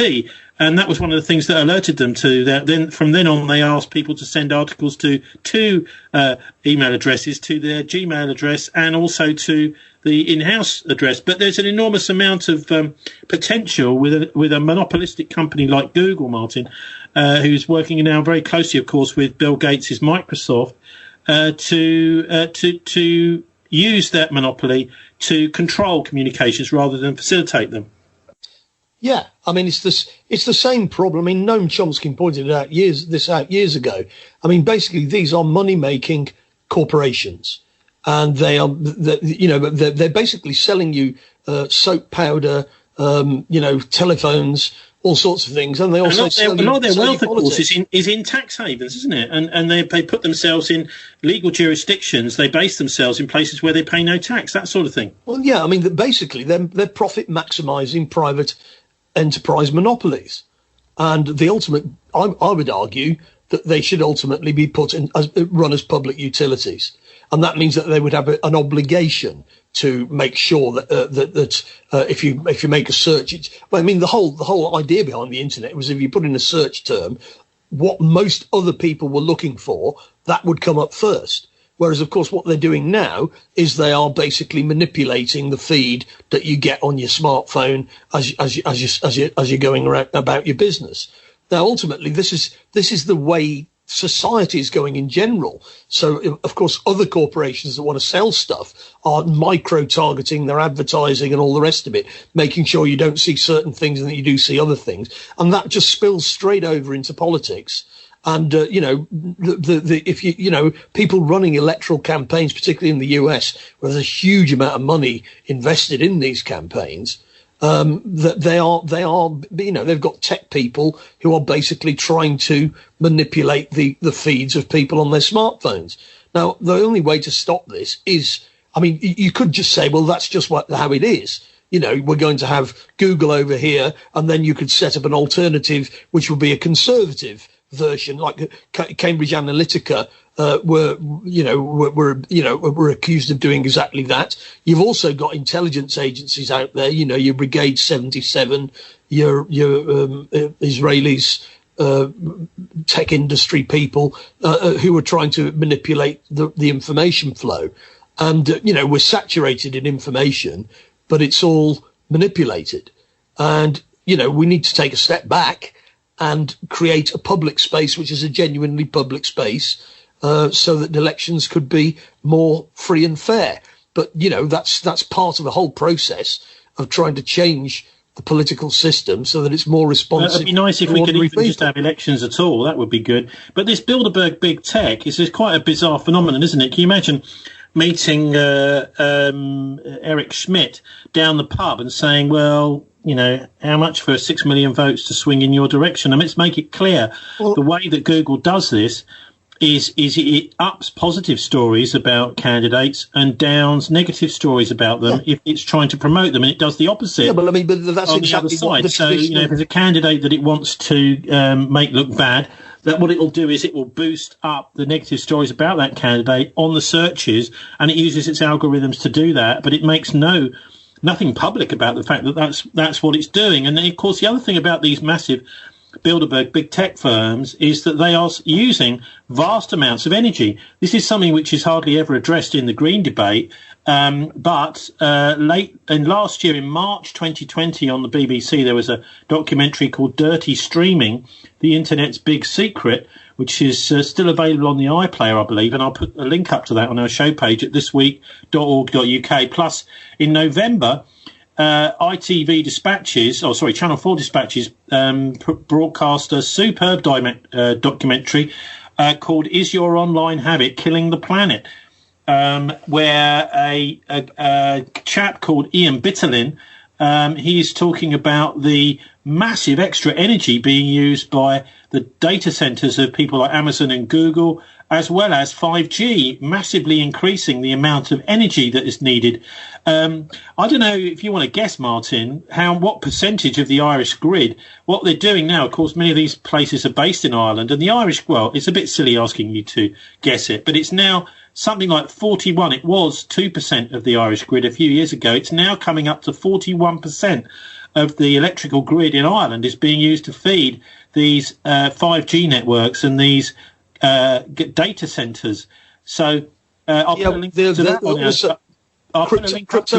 our show page. That documentary is called was in November 2020, and it's called, you can still watch it. It's Is Your Online Habit Killing the Planet? Sophie Morgan investigates the carbon footprint of the tech industry as she discovers some shocking truths about the hidden cost of our online habits. And this guy, Ian Bitterlin, on there is actually someone who helps design data centers, although I don't know if he's getting any contracts from Amazon or Google anymore, but he's basically spilling the beans on the vast amounts of energy that this new technology is taking up. And of course, that's not green at all. It's making massive demands on existing networks, and it's making electricity for everyone else much more expensive. Yeah, well, I mean, Bitcoin and other cryptocurrencies are notoriously energy, they just use massive amounts of energy.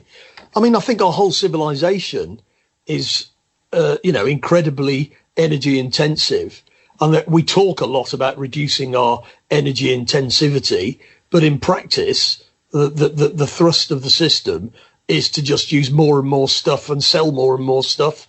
And, basically, that nothing much has changed apart from the rhetoric. But I mean, the thing is, Martin, these companies, the point being, these companies sell themselves as, oh, we're so fantastically green. It means you can buy it all online. You can do stuff. You can watch it, stream it online. Actually, they are just simply making decisions with no government and no people being involved. They're cocking a snook, really, at the whole of society and saying we're going to do what we want anyway.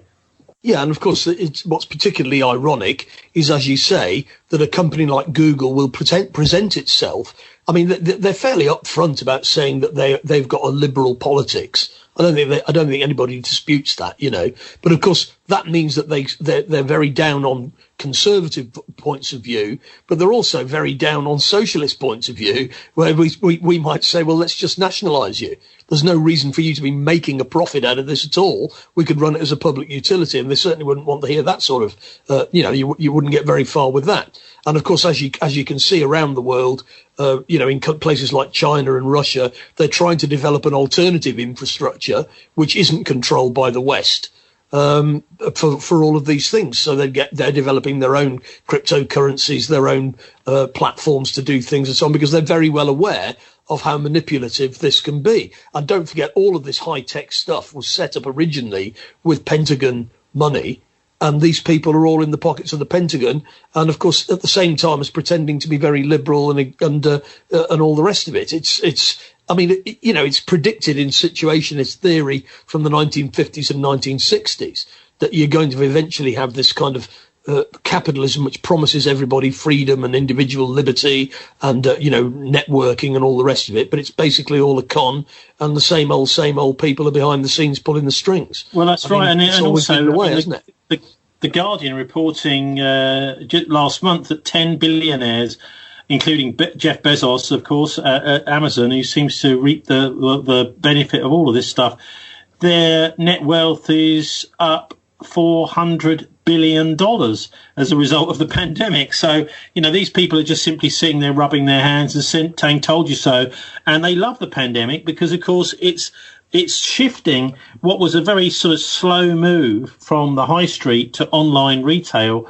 And, of course, a similar thing from cash to electronic money. That has been massively accelerated by this. And, of course, these people are all massively invested in this area. So there's Business Insider is saying a different figure from 400 billion. They reckon the 10 billionaires got roughly $640 billion richer during the COVID-19 pandemic. So that is, these people are doing incredibly well. It's almost like the other thing. This is their world, Martin. This is their world. It is. And the other thing you haven't mentioned is the massive bailouts of the financial services sector. So that has been covered up by COVID. But it actually, in September last year, in 2019, sorry, not last year, so in 2019, the banks were offering each other 10% interest overnight rates. So we were back to a credit crunch, as in 2008.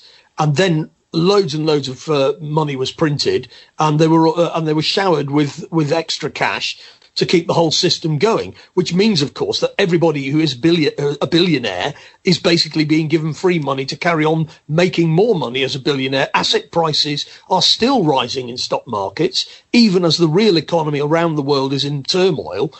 Stock markets are showing the highest values ever, which is simply to do with printing money. It's got nothing to do with inventing a better widget.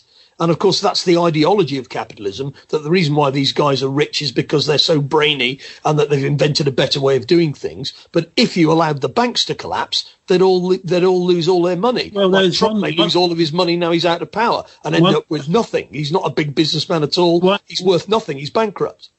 Well, one of the places, of course, that these people put their money is in companies like Moderna, whose vaccine is just being criticised this week.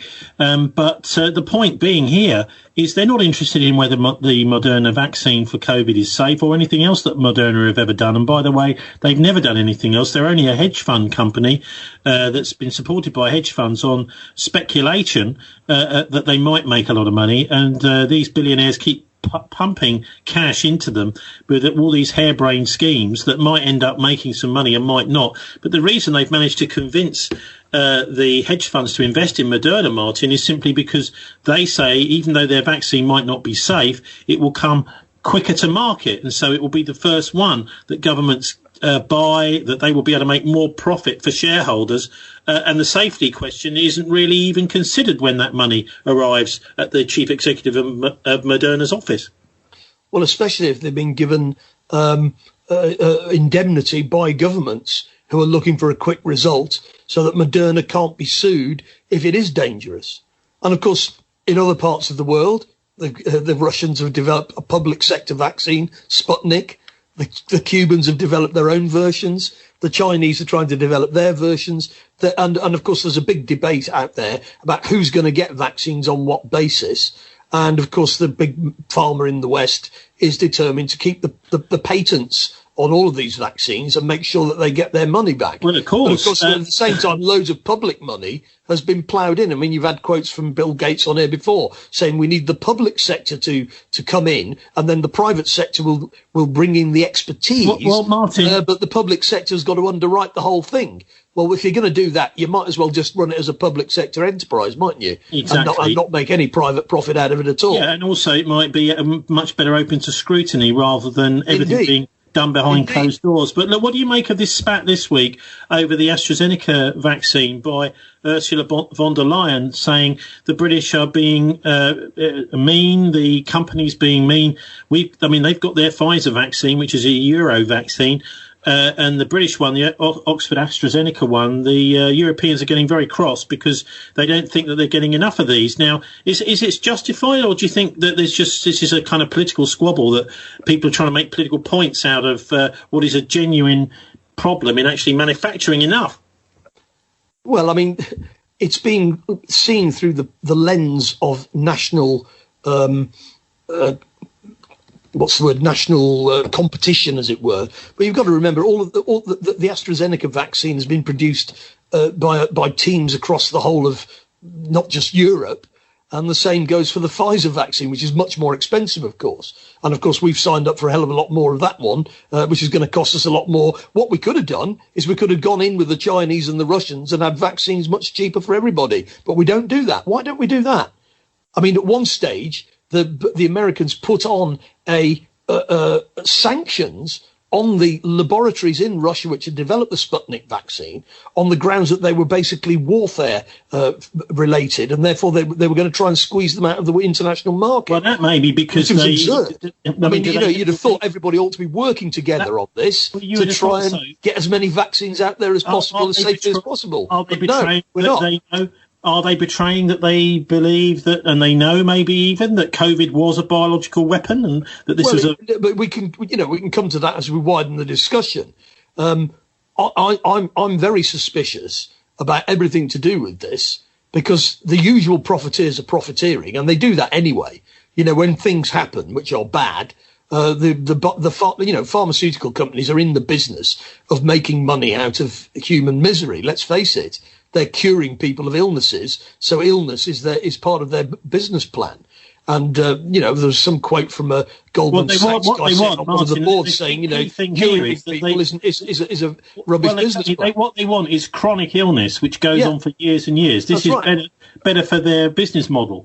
Yeah, well, I mean, AstraZeneca, working with Oxford University, are claiming that they're producing for, cost, effectively.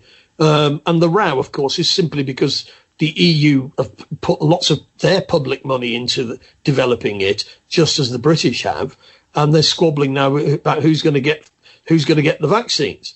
But I mean, if you look in the wider picture, in the whole world, I mean, in the developing world, lots of countries are going towards are buying the Sputnik vaccine because it's cheaper.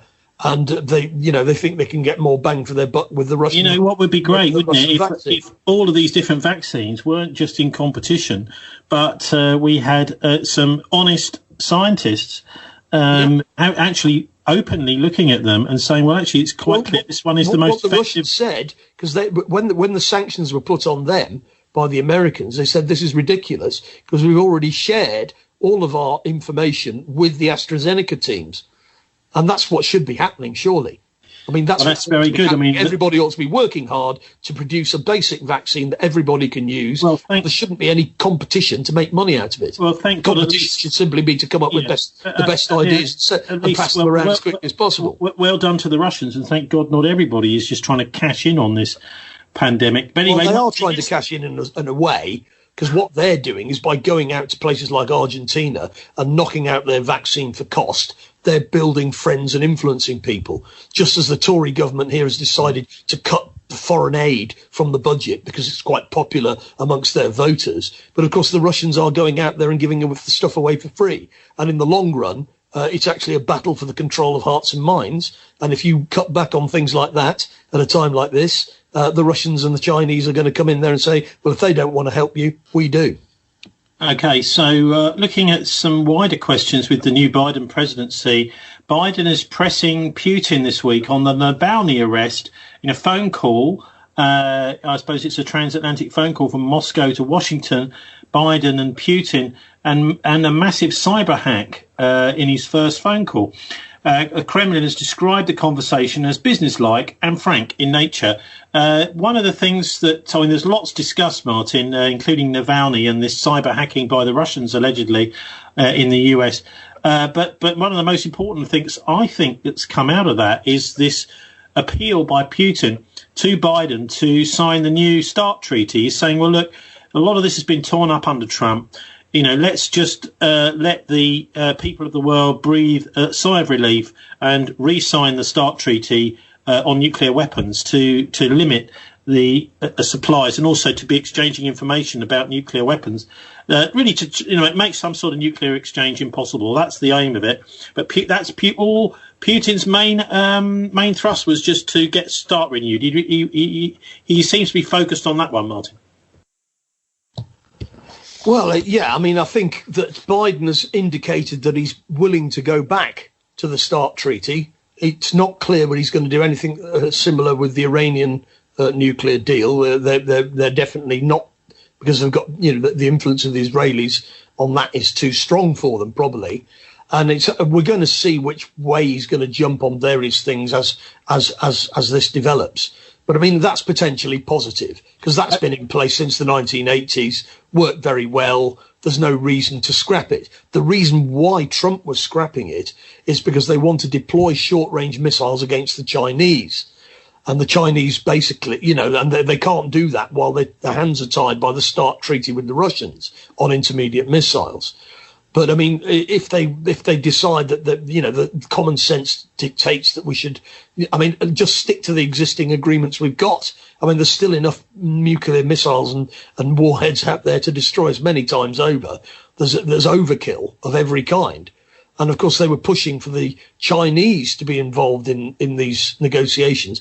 Now, they've only got a few hundred warheads. the Russians and the Americans have got thousands between them. So the Chinese are saying, well, you can't really involve us in this because all we've got is enough to nuke you if you nuke us. And we're not really interested in developing it further than that. So you can't drag us into this. We're not going to be, that was a piece of gamesmanship by the Americans to try and drag the Chinese in. And the Chinese said, well, it's nothing to do with us. If you want to negotiate with us about our nuclear weapons, that's a different matter. But anyway, that's potentially positive. But of course, there's lots of negatives as well. I mean, a lot of the Democrats and the Democrat security structure are very, very anti-Russian. So the row that went on at the top level in the US was whether we're going to try and bring down the Chinese first or bring down the Russians first. And I think we're now going to see a shift to a less hostile confrontational attitude to China, but not much. We're talking, degrees here rather than any big change of direction. And, back to the same old, the Russians are the enemy on the other front. Well, from the Russian point of view, it doesn't seem to make much difference. Martin, isn't the Biden administration actually starting to embrace China, embrace the authoritarianism and the surveillance and that sort of thing? No, I think that in actual fact, the Chinese and the US ruling class is still on a collision course. I mean, there's actually loads of muscle flexing going on over Taiwan. There's all the business with Hong Kong. There's the stuff about that came up in our parliament this week about, or in the last couple of weeks, about not signing trade deals with countries which have been accused of genocide, and that's the whole Uyghur question and so on. I don't think we're going back. We're getting to a situation of mutual cooperation between Russia, China, and the US. We're way away from that. We're talking about marginal changes. Okay, the fundamentals are still pretty hostile. Martin, what about this guy, Antony Blinken, the new Secretary of State, taking over from Mike Pompeo? A sign, apparently, he's saying that the Iranians have got to comply with the nuclear deal before the United States does. Well, the United States really they're being a little bit cheeky here, aren't they? They're saying, well, we pulled out before, but you've got to rein back and you've got to go right back into compliance before we'll start thinking about rejoining. The Iranians, of course, are saying, well, if the Americans want to rejoin the deal, then we can start going back to compliant, but we're not going to be complying with the Americans not in the deal. So it seems a bit of a stalemate there. Yeah, and I think if anybody was thinking that because Biden was Obama's vice president, that he's just going to go back to where we were before, that's clearly not the case. And it looks like, for example, they're going to carry on recognizing Jerusalem as the capital of Israel, which, of course, was opposed by the State Department and so on. So what Pompeo has done, he's gone round creating as many kind of controversies as possible. He's gone around, tweaking the noses of the Russians, the Iranians, the Chinese, all the people that they don't like, and then they've allowed the Democrats to come in and say, well, what are you going to change here? And of course, if they do start to be more reasonable, if they do, for example, decide to go back into the START treaty, you're going to find the Pompeos saying this is terrible, this is a sellout, just shows that Biden's this and that and the other. So, it's very difficult. I mean, as the Russians say about the Americans, they're not really agreement ready. So there's not that. But I think a previously existing agreement like the START, we can legitimately hope that common sense will prevail there. Yeah, okay. But on everything else, it's a hopeless task. Who is this guy, Tony Blinken? He's in his late 50s. During the Clinton administration, he was in the State Department and held senior positions in the National Security Council from 1994 to 2001. A senior fellow at the Centre for Strategic and International Studies, which is the globalist think tank, and he advocated also for the 2003 invasion of Iraq. Anyway, he's back now. Yeah, well, Biden voted to invade Iraq. So no change there then. I think, the fundamentals of foreign policy in the US aren't decided by elections. There was hardly any discussion of foreign policy in the elections at all, apart from who's more anti-Chinese and anti-Russian. that was about the limit of it, because ultimately it's a one-party state, if you like, run by the military-industrial complex, and they are still wedded to the idea that Russia and China are enemies that are ultimately going to have to be taken down, and that Iran has got to be put in its place. And they haven't changed that attitude at all. Okay, so Britain, I mean, always the most... we agree. Blinken has suddenly appeared on the scene again, and he's in this major role, taking over from Pompeo. So it's interesting to look at some of the business interests he's got. He co-founded a company in 2017 called West Exec Advisors, which with a woman called Michelle Flomoy, and various others. And their clients include Google's Jigsaw, the Israeli artificial intelligence company Windward, and surveillance drone manufacturers Shield AI, which signed a $7.2 million contract with the Air Force subsequently, and also other Fortune 100 types. It says, according to foreign policy, the clientele includes the defence industry, private equity firms and hedge funds. He received $1.2 million in compensation, in other words, fees from this Westex Advisors. So by brokering deals between Silicon Valley firms, the Department of Defense, law enforcement and the Israelis, he's making himself quite a lot of money. And he's been compared, this firm, to the firm set up by Henry Kissinger Associates, to do the same sort of thing, basically broker deals between government contractors and the private sector, people giving out government contracts, making sure that certain favoured private contractors always get these various Pentagon deals, Martin. Yeah, and the other thing that they do is that they've for many years ensured that every congressional district has got some Pentagon investment in it, so that even on the most basic level, if you oppose Pentagon spending, then you're basically going to put some people out of work in your constituency. So the beast is extremely strong. Pompeo has got similar links, so there's no real difference between them on that front. What you're going to see is a change of style rather than substance. Pompeo likes going around. I mean, Pompeo openly came out with it and said, we steal, we cheat, we lie. Who's going to stop us? Ha, ha, ha. You won't hear that stuff from Blinken. He will be saying, we're defending democracy here, and we're defending the American way of life. We want to reach out to all the poor people in the world and lift them up. But at the same time, it's the same old stuff. Also, just looking at the Black Sea, because, of course, this is where the US sticks its warships when it wants to annoy Vladimir Putin.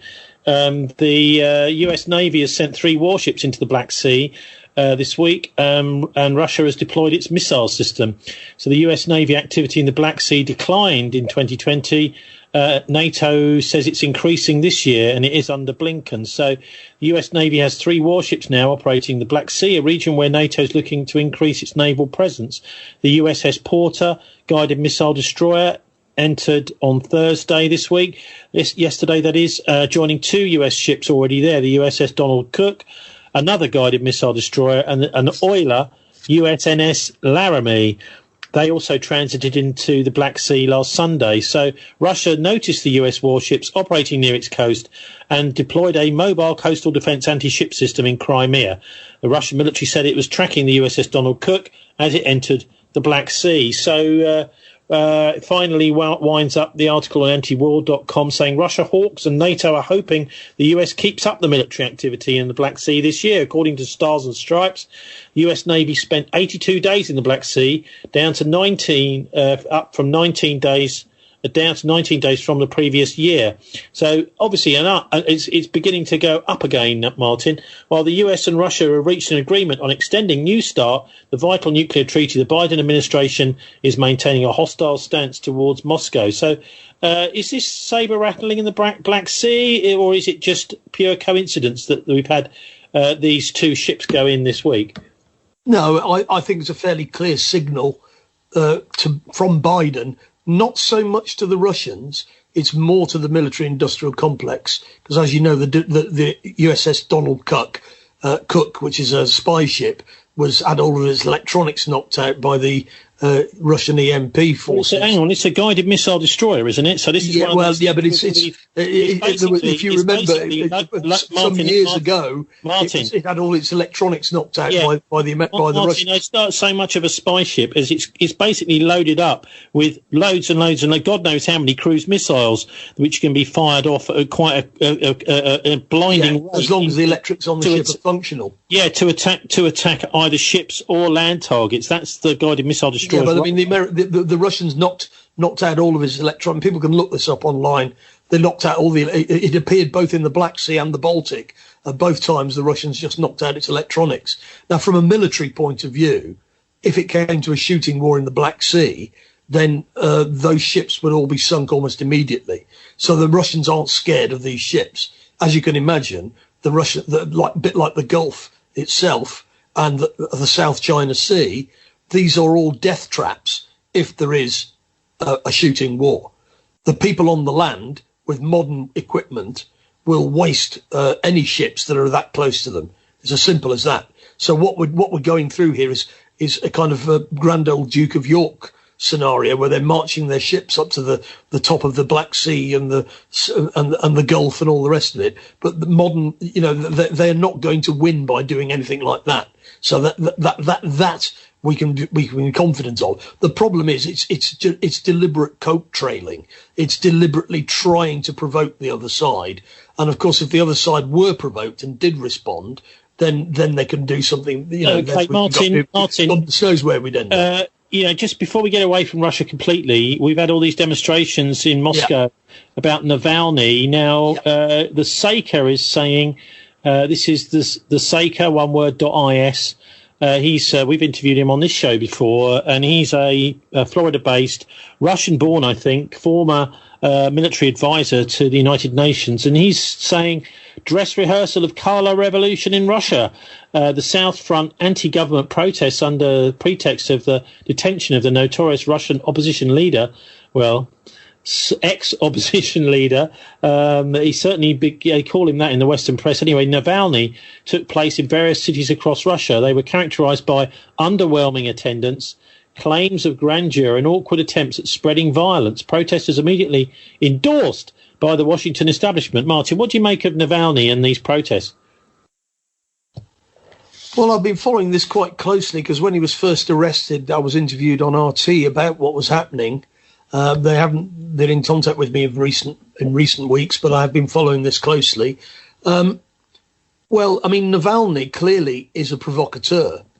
And I'm coming back to his so-called poisoning, supposedly with Novichok, which was supposedly on a water bottle, and then apparently Bellingcat managed to trick the person who did it to saying that it was on his underpants. All of this is regarded in Russia as theatre. And Navalny does have some support. He's got about the same kind of support in Russia as somebody like Russell Brand might have over here.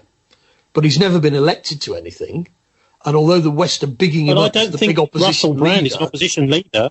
Yeah, but he's never been elected to anything. And when Ksenia Sobchak stood in the presidential election, she got less than 2% of the vote. And she's a close ally of Navalny's. There's going to be a parliamentary election, a Duma election in September in Russia. And, of course, the timing of all of this fits very well with Biden coming to power in the US. So I think it's sending a message to the Russians that the Biden administration is going to be unremittingly hostile to the current setup in Russia. But, of course, most Western media that reported this haven't reported that there is an upcoming parliamentary election. Allies of Navalny will no doubt stand. And I very much doubt whether they'll get anybody elected because they won't reach the 5% necessary. And who will do well? United Russia will win. They will probably get more than 50% of the vote. Even if they don't, they can form alliances with other parties, but they probably will. Who will come second? That will be the Communist Party. Who will come third? That will be the Liberal Democrat Party, which is not Liberal Democrat as in Tim Kent that we had on in the first hour. They're Zhirinovsky's party. They're extreme right-wing nationalists, much more hostile to the West than Putin. And Navalny's views are actually quite right-wing. He doesn't like Chechens. He wants to kick immigrants out of Russia and so on. So he's no liberal. Basically, Martin, he's a has-been from the Yeltsin era who was mega into that's right.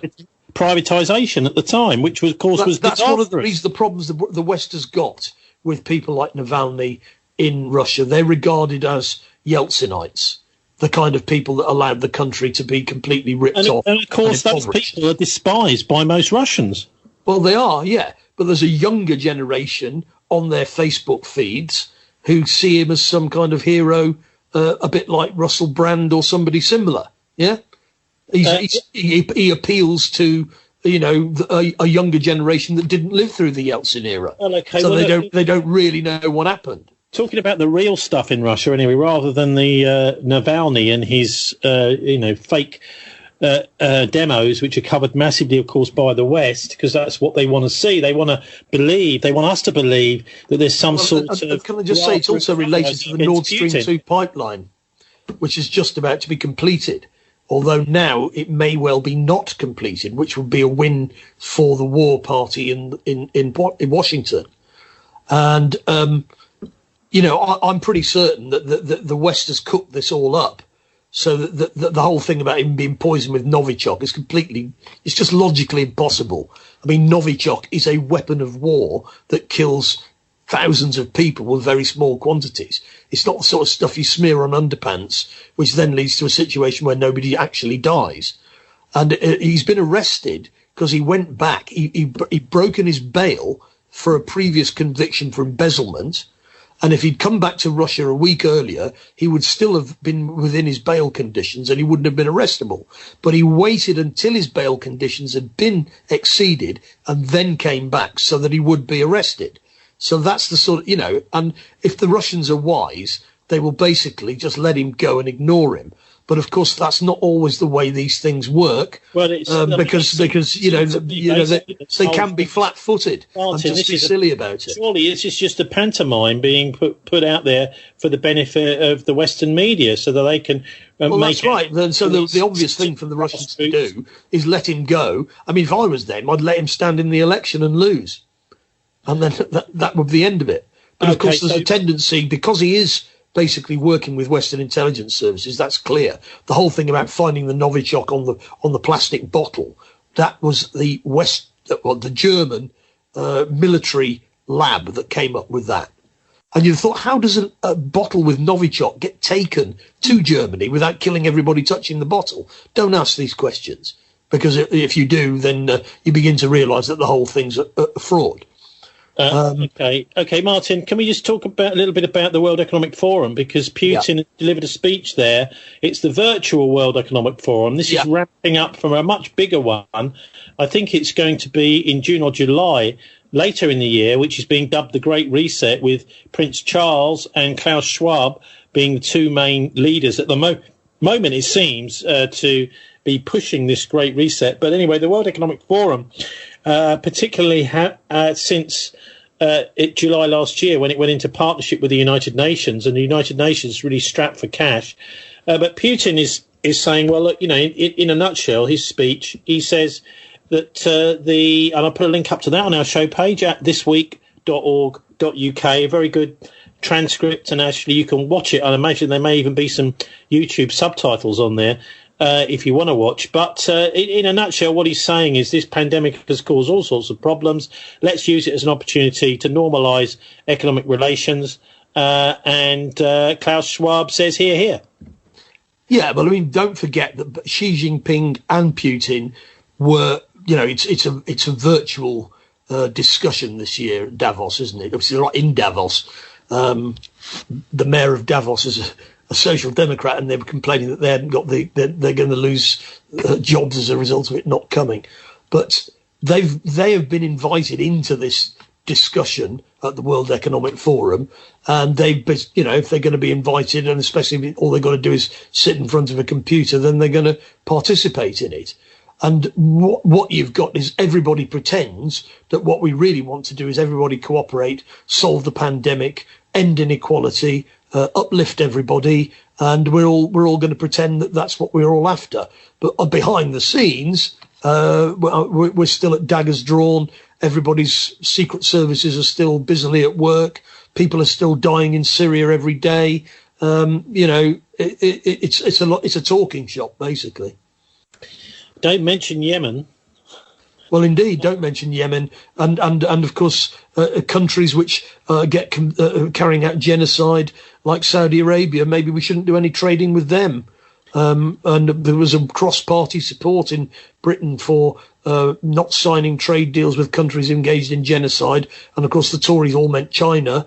But of course, if you're going to do that, then maybe we shouldn't be doing deals with the United States of America and with Saudi Arabia. Okay, so there's a big gap between rhetoric and reality. Yeah, okay, Martin. We're going to go have a look at the some of the key players at the World Economic Forum. Bill Gates is one, sort of half in the background, but he's always been going to these events. And he, of course, has given up his job, supposedly, although he hasn't given up his shares in Microsoft. He's now dedicated full-time to being an ambassador for vaccines around the world, where he's already managed to kill probably tens of thousands of people, and in the various vaccine programs that he's been behind in Africa, basically experimenting on Africans. And so not really the best person in the world to do it, unless he's covered up for, of course, by the Western mass media, and they don't dare criticise him like they don't dare criticise the war criminal Henry Kissinger either these days. So let's have a listen now to a former journalist, now a podcaster, Natalie Minnis, who I spoke to earlier this week. And here she is giving us a bit of a background and some more detail on who is Bill Gates and who are the Bill Gates Foundation, who are now the main funders of the World Health Organization, which doesn't come as too much of a surprise, really, because the World Health Organization is part of the United Nations, and Bill is very friendly with the World Economic Forum, who now have a partnership agreement with the United Nations. So what's slowly happening is these international institutions, which are there to guarantee the peace of the world and regulate and, in fact, form policy, largely are now being privatised. And Bill Gates and Klaus Schwab are part of that. So let's have a listen to Natalie Minnis now, talking about Bill Gates and Bill Gates Foundation. Gates Foundation seems to have their funding all over the place. Bill Gates is like a trigger. You sort of, he's like Marmite. You love him or you hate him, and he still does have his fans who, if you say a word against him, they immediately leap on you and start saying conspiracy theorist. But it's not conspiracy to say that this man's foundation is either the first or the second biggest funder of the World Health Organization, and that is a fact. And it's a glaring fact. The World Health Organization is dictating our lives. It's dictating most people on the planet's lives. And yet this man is basically the biggest funder of it. And his financial clout. I have nothing against someone making a lot of money and doing well. It's not about being jealous or envious. But when these people are directing my life in a way that I don't think is healthy, then you have to do something about it. And apparently now it was just announced that he's the biggest holder of farmland in the United States. So he's buying up farmland and he's preparing to fire dust into the atmosphere. So how can this be allowed to happen? How can people sit back and just say that's okay, Blocking out the sun, that's the plan. Yeah, that's the idea, is to slow down global warming. Well, that's what they're telling us it's about. Honestly, the guy must be bonkers. Maybe global warming's happening. Whether man is to blame is another question. 11,000 years ago, Scotland was covered in an ice sheet. So, over the years, that 11,000 years ago is a blink of an eye in world history. So climate does change, and it's a good thing. It's fine to say maybe we should stop pumping out carbon or try to keep our carbon low, but to start doing things like firing dust at the sun, what could possibly go wrong? As Natalie Minnis there, what could possibly go wrong, Martin? What's he doing, firing dust at the sun to try and block it out? Well, it's a kind of techno solution for what may or may not be a problem. And as the contributor there said, it may be a laudable goal to reduce our carbon footprint, whether there's global warming or not. We were talking earlier about how computers use up so much energy.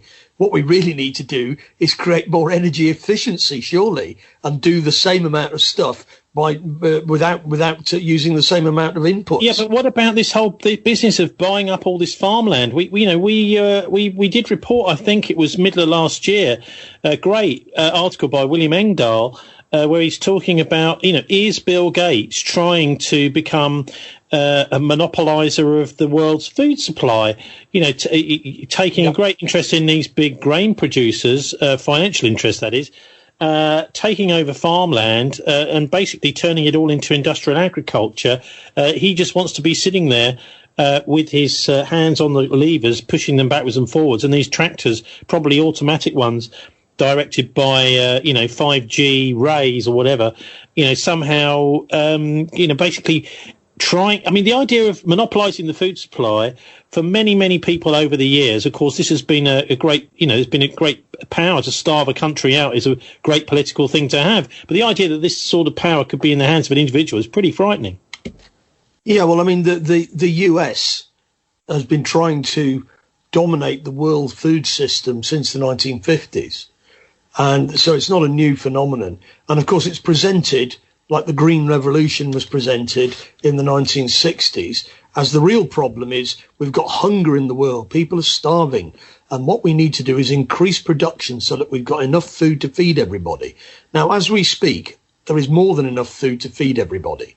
Amartya Sen, the Indian economist, pointed this out many years ago. The reason why people starve is pretty straightforward. They haven't got access to that food because they haven't got the resources, particularly just basic cash to buy it, or they can't produce it themselves because they've got no land. You're reminding me here of the Irish potato famine, because there was plenty of food in Ireland at the time. It was just being shipped out at gunpoint. That's why people starved to death. Yeah, but I mean, the food systems all over the world, if you actually look at Southeast Asia, South Korea, Taiwan, China now, Japan, the reason they were able to industrialize is because they stabilized peasant agriculture. Now, that wasn't the way it worked in Britain and the United States. Essentially, in Britain, people were driven off the land into factories. The land was monopolized by landowners, and cheap food was brought in from all over the world, sugar from the Caribbean, tea from India, etc. Now, what they're doing is they're saying that we're going to do this on a super scale with high-tech herbicides and all the rest of it. And I think that's a real giveaway. If they were really concerned about hunger, then they would be supporting land reform in countries like Brazil. Because, of course, the countries which are successful in Southeast Asia, like South Korea and Taiwan, for example, carried out a comprehensive land reform. The reason they did that is because they were terrified of communist revolution. And, of course, ultimately, what we need to see is people in the developing world having access to land so that they can grow their own food and for the local market. And then you gradually move people into high tech when as a gradual process. What we're seeing, that land is also land, and then of course they can't have any. That land is also quite useful. That land is also quite useful to have a home on, that you don't have to pay rent every month, Martin, which is what they did, of course, in the Irish Land League and the Irish land reforms in the late 1800s, where people got these amazing cheap government loans, virtually no interest loans, in order to buy land that they were renting off the English factors, the English absentee landowners, and also build a really decent home where they've been living in a hovel. So that is a fairly simple thing to do, and that, I totally agree with you on that. But look, we're going to be having a look at Klaus Schwab in a minute. Natalie is anyway, and the World Economic Forum. Whereabouts are they taking us in this global great reset? But before we do that, let's have a quick look, as I always try and do, at Prince Charles, because he seems to be a real nefarious hand in all of this. And when it comes to environmental justice, I'm just looking at an article from the Daily Mail from a while ago, but it's environmental justice or eugenics, it says. Prince Charles says we must reduce the world population by 3/4. Now, that's a little bit rich coming from him. Maybe he should be the first to sacrifice himself, but I don't think for some reason he will be. Prince Charles warns that we will need 4 planets like Earth to survive as we just take and take, and urges companies to focus on the green recovery following the coronavirus. So this is interesting to have him coming out with this, Martin. And a parallel article to this says that actually we produce enough food to feed 10 billion people, so why does hunger still exist? So what do you make of this statement by Prince Charles that we actually need 4 planets like Earth in order to survive? Well, it's basically old-fashioned eugenics being dressed up as some kind of concern for the planet and, to reduce and the reduction of inequality and so on. What's happened is that the rhetoric of the powerful has changed to being one of, empowerment and all the rest of it and all the various buzzwords. But the reality is that they want the natural resources in the developing world, but they don't necessarily want all of the people. And, capitalism has always functioned like this. Imperialism has always functioned like this. And, it's just a lot of hypocrisy, really. But at the same time, it sounds much, they don't come out, back in the day, in the 18th century, they were quite blatant about it. We're going out there to rip them off, and we're entitled to rip them off because we're racially superior. Now, it's all about helping them and bringing them up to our level, provided they do as we say. And provided 3/4 of them disappear in a puff of blue smoke. Anyway, let's have a listen to Natalie Minnis now on Klaus Schwab. And she's made a connection, as I did a while back, but she's looking also into these networks of power, private, international fascist power that behind a lot of this. So that's particularly the Bunningen Club and the Bilderberg Group. So here's Natalie here talking particularly about Klaus Schwab and the related subjects to that. We're looking a little bit deeper into who this guy really is. Who elected these people? Why are they dictating our lives? How did they get to where they are? There was a film of Klaus Schwab and talking to the leader of the EU Commission, the head of the EU Commission. I think it's Ursula von Leyen, and apparently she was elected by 385 people. These people have enormous power.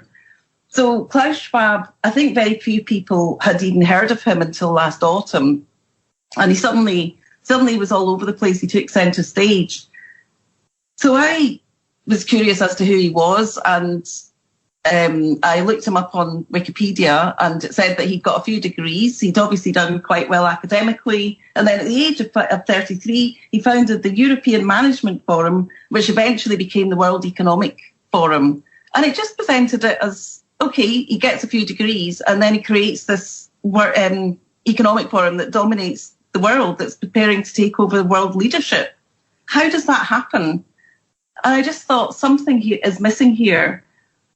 And I searched, and it took me a while, but eventually I found this article published in Australia that said it was a sort of profile on him. It had been written a few years ago, and it said that he'd been a member of the Bilderberg Steering Committee, but it didn't give any sourcing for it. So again, I did more and more research, and eventually I found this page from bilderbergmeetings.org, and that's apparently the official Bilderberg website, and it said that yes, Klaus Schwab was on the Bilderberg Steering Committee, and strangely that article had obviously been taken down because it was on archive.org. Someone had taken it and archived it. So I got the impression that this man's profile, someone had been kind of trying to tidy it up a little bit.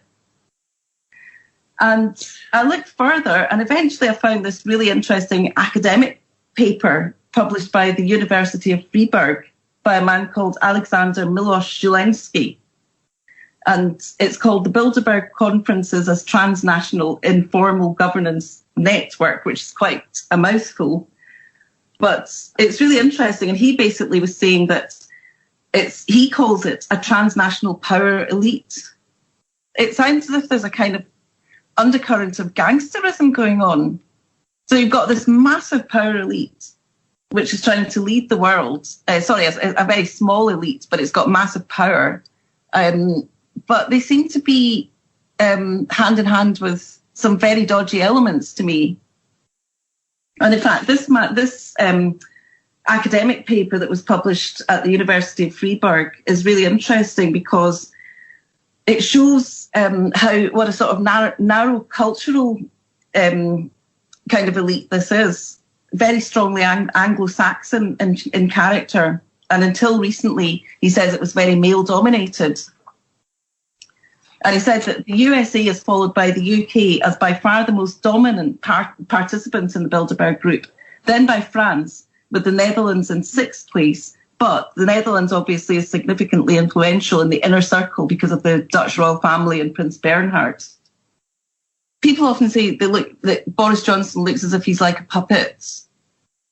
And I feel that there's definitely something of that going on. These guys are compromised. They all come from that really close Eton Oxford elite. And when you look into the Bullingdon Club, it was hosted by Nat Rothschild, who's the son of Jacob Rothschild, who goes to the Bilderberg conferences. And he's very close to Henry Kissinger. And he was the son of Victor Rothschild. So I'm not one of these people who thinks that anyone with the name of Rothschild is, sort of plotting to take over the world, because it's a huge, big family. But there's something about that particular family, that close-knit family, something going on there. There was also that incident with George Osborne on that yacht with Derry Pasca, and that was with Nat Rothschild as well. So it's as if these people are kind of power broking to some extent, which would be fine. But then we've had two prime ministers who were in that close circle, and they have, what's really going on here? How much of when people go to the polls, I actually stopped voting a few years ago because I just felt the whole system's totally corrupt. So it's Natalie really finishing off with the killer point, really, Martin. She's saying that it looks like a kind of gangster is to just putting their own people in power. So what's the point in voting? Well, I'll come to that. I mean, basically, what we're seeing is these are very well-integrated elites. And as has been pointed out, most people had never even heard of Klaus Schwab a couple of years ago. And you can be quite sure there are other people out there equally powerful who we haven't heard of. Yeah. So the elite is actually made up of people we have heard of, the Nat Rothschilds, the Klaus Schwab now, and other people behind the scenes who we haven't heard of. Often based in intelligence agencies, for example, and who don't boast about who they are. And in a way, ruling classes have always functioned like this. So it's not really a new phenomenon, is it? And there was some, Robert Michels in the 19th century talked about the iron law of oligarchy, is that whenever people get together and organise things, certain people rise to the top, like cream or shit, whichever you prefer, and they then organise everybody else. And that's a process which has been going on for a long time. But of course, what we're now seeing is that the global capitalist system coming into the major crisis that it's been in since the 1930s. And so all of they've got their solution, which is to reboot capitalism on a different basis. They need various things to do that. And that's what this is all about. And the actual reality, which is that it's an unstable system and may just collapse into chaos or revolution. And of course, voting doesn't, is just part of the political process. Not voting doesn't change anything unless you've got another mechanism. And of course, what we saw in Ireland over many decades, recent decades, is people using armed struggle and voting. They didn't certainly rely just on voting. No, and that happens all over the world as well. Okay, and so struggles are still going on, I think, despite all of this. Natalie did a super job, really, in digging a little bit into who this guy is and where he came from. Klaus, Mr. Wonderful Schwab, a wannabe ruler of the world. And what about Scotland, though? Because obviously, as you can hear from there, she was talking to me. She's, I think, originally Glaswegian. Natalie, I thought I'd ask her about the Scottish National Party and what she makes of politics in Scotland these days. I've come to think, I did vote for the SNP in the early 2000s. I used to be a kind of left-wing Labour voter, and then I went off them. That was mainly because of Gulf War and other things. And then I started voting for SNP. I thought I really liked what they were doing. But I think for many people, the SNP is like a religion. And I once got a letter. It was when I was a journalist on a trade magazine. I got a letter from one of them, and it was signed "Yours in Scotland," the way that some fervent Christians would sign "Yours in Jesus." So I do think it's almost like a religion, and they know that if they get into power, it's their mission to try and get independence for Scotland. So I think that she's just carrying out her mission. I wouldn't really be, in theory, I'm still someone who, I like the idea of independence for small countries. I don't like the Westminster system. I think the Scottish political system is a bit fairer since we've got devolution. But I think that what the SNP think is that if we got independence, it would be like a one-party state. They would be in power forever and ever. But that's not the case. Labour was in power. Labour thought that they were going to be in power forever and ever, and look what happened to them. So I think people just need to just get away from party politics. That's what I think. Well, that's Natalie leaving us with that little thought, that idea. Of course, there's been some big changes in Scotland, Martin, not least of which is the fact that there's now only one police force for the whole of Scotland. A lot of people have pointed to that as a massive centralisation of power.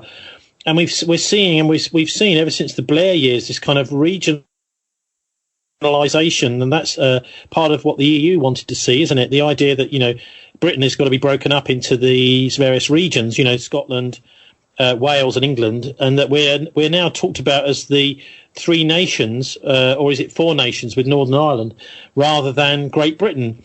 This regionalisation is quite important, and Scotland obviously is asserting its independence as much as it can, with Nicola Sturgeon this week saying to Boris Johnson, what are you doing up here in Scotland? We don't really want you here, and anyway, your trip isn't necessary, go back home. Yeah, well, I mean, we were talking in the first hour about the local elections, and there's going to be elections to the Welsh Assembly and to the Scottish Parliament. And the SNP have said that if they win, which they look as if they will, because it's a proportional election, you see, and of course over time that changes the dynamic. They will bring forward a referendum bill, which they will then try and agree with London if they can, and if they won't agree, then they'll try and take it to court, and they may ultimately decide to just have a referendum on independence, as Lithuania did in the 1990s, or as Catalonia did. Yeah, and then will they come a cropper? No, because the EU supports the Scottish. Well, no, they will say. I mean, what Boris was saying when he was up there this week is that we've, this was a once in a generation vote in 2014. But they were saying, but we were told that we were staying inside the EU. We've just voted to stay inside the EU by nearly 60%. So Tony Blair did on a virtually no deal Brexit. So Tony Blair didn't just start a war in the Middle East. He started this whole process of disintegration of Great Britain as well, didn't he? Well, I think the process of disintegration of Great Britain began when Michael Collins came across to negotiate with Churchill and Lloyd George in 1920. And I'm afraid Britain has never been a united state like, for example, France. We are a multinational state like Yugoslavia, and the potential for it to break up has always been there. And don't forget, we've had a 30-year civil war in Ireland about exactly these issues. So nobody can say this has all been sprung on the map from nowhere. This has been going on for, as they say in Ireland, 800 years. And just because the English think that they've got the right to rule Ireland and apparently Iraq and apparently Afghanistan. That's not necessarily how everybody else in the rest of the world sees it. Okay, so we're going to go to a fairly long clip now, 7 minutes or so, from Dr. Vernon Coleman. Here he looks at what he calls the Agenda 21 scenario from the early 1990s up to 2021 and what it really means. Now, it's not because I'm endorsing this, and I'm sure you won't, Martin, but it's just an interesting take, I think, on what has been a very long-term plan, really over the last 30 years or so, to bring about this kind of what we're seeing now in 2021, which is effectively the Great Reset, a complete change in the way the world's economy works from this kind of green agenda. But it's not necessarily an environmental green agenda. It's more of a political green agenda, which suits the rich and powerful. So let's have a listen to Dr. Vernon Coleman and his take on Agenda 21 now. People have wanted to take over the world for centuries. You could probably trace the idea of a world government back to the Garden of Eden, if you had the time and the energy. But in practical terms, I think the evil plan for a global reset, a new normal, can really be traced back to 1909, when it was first suggested that it was far easier to control people if you have a good, long war going on. This was long before George Orwell, of course. We can then jump to 1932, when people at Columbia University had the idea of introducing energy as a new currency. They came up with the word technocracy and the idea that the world would be a much better place if it were run by scientists. The technocrats wanted to abolish private property and change education so that it merely prepared students for the work that had been selected for them by people who knew better. This nonsense gave Aldous Huxley the idea for his novel Brave New World. And then we jump to 1961, when a bunch of Kennedy administrator insiders, most of them Bilderbergers, unearthed the old idea of using war to keep the people under control. After much thought, however, they created a twist on that idea. They thought it would be a damn good wheeze to create massive worldwide pollution and then blame the citizens of the world for the mess and make them clear it up. If you're beginning to get the idea you know where this is going, you're right, you do. The next things that happened were the formation of the Club of Rome in 1968 and the formation of the World Economic Forum in 1971, though it wasn't called that then. The Club of Rome was formed by a mixture of United Nations administrators and rich businessmen, the World Economic Forum, who hold that silly beano in Davos every year.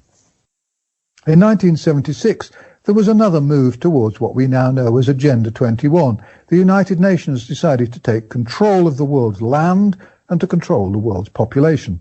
The plan, created by a bunch of unelected interfering bozos, was to put the rights of the community over the rights of the individual.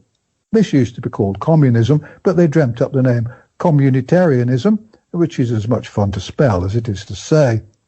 Things moved quickly after that. In 1980, they invented the idea of sustainable development, two words that ought to strike terror into the hearts of anyone who cares about people, the world, integrity, respect, and the environment. And in 1983, they set up a commission to prepare us all for a new world order. For the best part of a decade, they were still all fumbling around like teenage boys at a dance. And then in 1991, the Club of Rome, which you'll remember if you've been paying attention, decided that they needed to find a new way to motivate and distract the masses. They dug around and with a total lack of imagination came up with global warming. Now, global warming had been toyed with as a threat since the 19th century, but every time anyone had suggested that the planet was getting hotter, it quickly became apparent that the idea was a load of rubbish, because it wasn't. The Club of Rome put a twist on this old bit of nonsense. They said it was all our fault because we'd caused the global warming, which in fact wasn't there any more than it had been in Queen Victoria's day. And then in 1992, the United Nations held a conference in Brazil, and Agenda 21 was born. This was the real start of communitarianism and the beginning of the end of individualism. Before you could say Tony Blair or Bill Clinton or even Al Gore in a DVD which would get 3 out of 10 for accuracy, the world was set to change. Loads of big hitters came in at this point. Prince Charles, son of Queen Elizabeth and famous mostly for having large ears and talking to plants, was one of those who saw this as a quick way to become terribly important and a world-class hypocrite. Charles spent most of the following decades flying around the world in private aeroplanes, telling people that they mustn't fly around the world in aeroplanes. It was clear that there was a ton of money to be made out of carbon trading, a completely nonsensical piece of chicanery which changed absolutely nothing except the size of the bank balances of the people running the carbon trading scam. They planned to dumb down education, close all small companies, empty rural areas, force people to live in tower blocks in smart cities, and shut down farms. Food would be grown in laboratories, which would, in due course, end up being owned by people like Bill Gates. It was also agreed that it was necessary to force the simple-minded citizens to learn how to take orders and to become compliant slaves. And so recycling was invented. It didn't matter that all the freshly washed yogurt cartons ended up being transported to countries thousands of miles away to be burnt or buried. The recycling wasn't the point. This was all about compliance. In America, the events of 9/11 enabled the US to create some wonderfully oppressive new laws, and bits and pieces of terrorism around the world helped other countries do the same. The threat of weapons of mass destruction enabled politicians to take away whatever privacy and freedom we had left, and diseases were used as threats too. AIDS and all those funny influenzas were such a threat that we all had to change our lives and accept orders from those who decided they were our betters.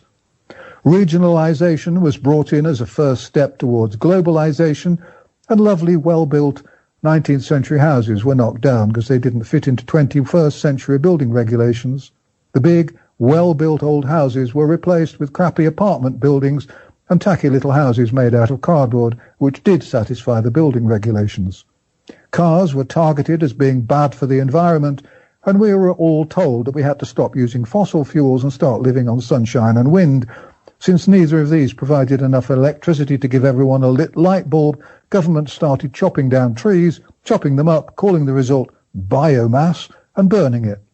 Anyone objecting to what was clearly the beginnings of a huge scam was dismissed as a conspiracy theorist and publicly shamed and demonizing. Rural living was made damn near impossible by letting roads go to ruin, by ruining water supplies, and by introducing wild animals into country areas. The banks decided they'd get rid of cash and replace it with a digital system.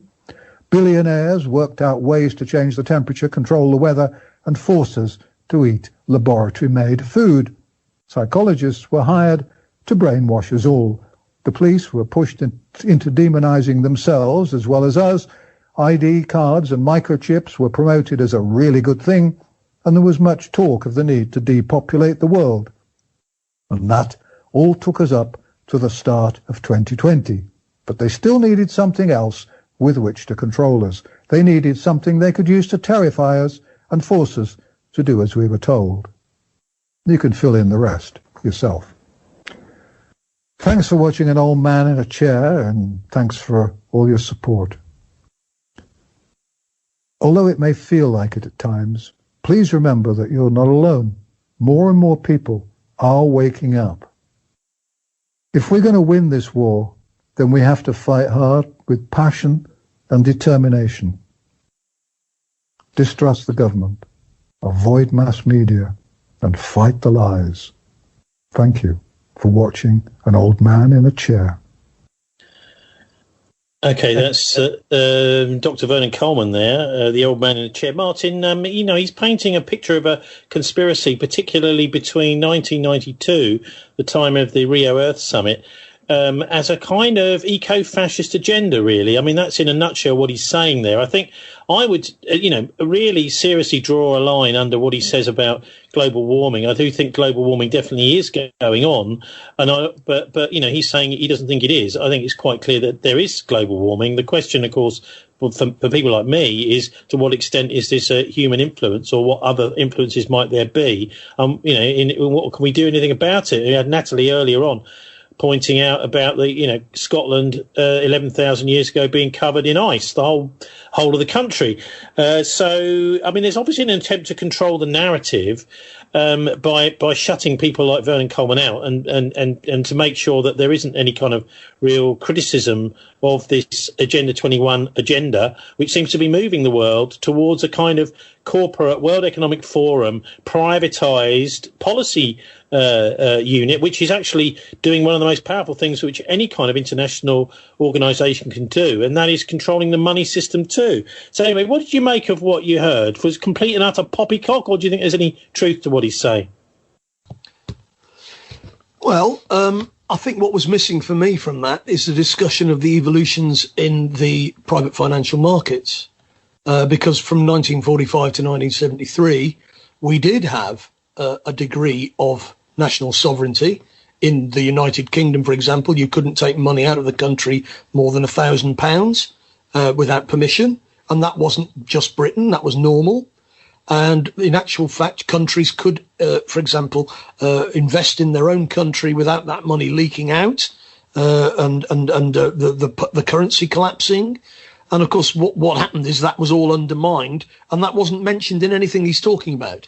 So he's basically picking up on what you might call the political level of what the UN is saying, and he's not talking about, I didn't hear anything in there about Wall Street, about the International Monetary Fund, about structural adjustment in developing countries, about the fight for land in developing countries, where, you know, in the Nicaraguan Revolution in 1979, they kicked out Somoza after 50 years of brutal dictatorship, and they gave the peasants the land.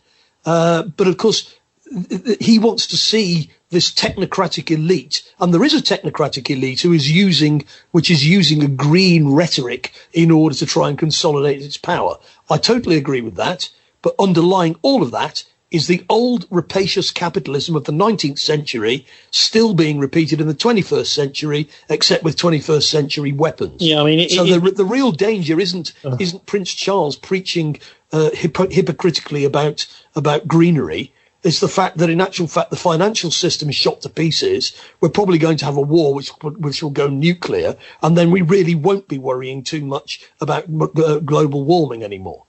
Well, maybe, but I mean, Prince Charles is in a very good position, isn't he, right now? I mean, we heard from Tim Cohen a few weeks ago on this show, the author of The Antichrist and a Cup of Tea, about Prince Charles's key role at the Rio Earth Summit back in 1992, which was starting all this process off. So, you know, he's obviously had his eye on the main chance here for quite a while in doing something about the global financial system, whether that's going to be politically benefiting him or whether it's just being done because he's such a nice guy is anyone's guess. So we're going to have a listen now to, we mentioned Desmond Swayne, so Desmond Swayne, the Tory MP, in the first hour, Martin, but I thought we'd actually listen to what he's got to say about what he thinks are the twisting of National Health Service figures, the distortion of statistics, and then also a little bit about, the idea that the COVID virus is being spread in schools, and so we've got to close all our schools down. So it'd be interesting because I know you're working in a school at the moment, and it'd be interesting to see what you've got to say to him. But I find it rather irritating when people are criticising Desmond Swayne without actually listening to what he said. So let's have a listen to him now talking on Talk Radio about school closures. It's a disaster for children, and it's a disaster for families. I'm getting constantly emails from parents who are at the absolutely end of their tether. Remember, the position of the government is, and I think it's correct, schools are safe. Schools are not vectors of transmission. Schools have been closed purely because of the community activity that they generate, with children going to school in the morning and coming home from school in the afternoon, and the general activity that creates undermining the message, stay at home. Now, I think in terms, if that is the only contribution that schools are making to the nature of the problem, then the question of a cost-benefit analysis of the costs of children not going to school as against this generation of community activity with them going to school strikes me as completely out of kilter. Indeed. Well, Public Health England has said primary schools were safe to return after half term in February, the last week of February. Only 3% of primary schools had any cases in the autumn term, and most of those were teachers. I mean, we don't know where they've got it from. They may well have got it in the community, as other people will have got it in the community.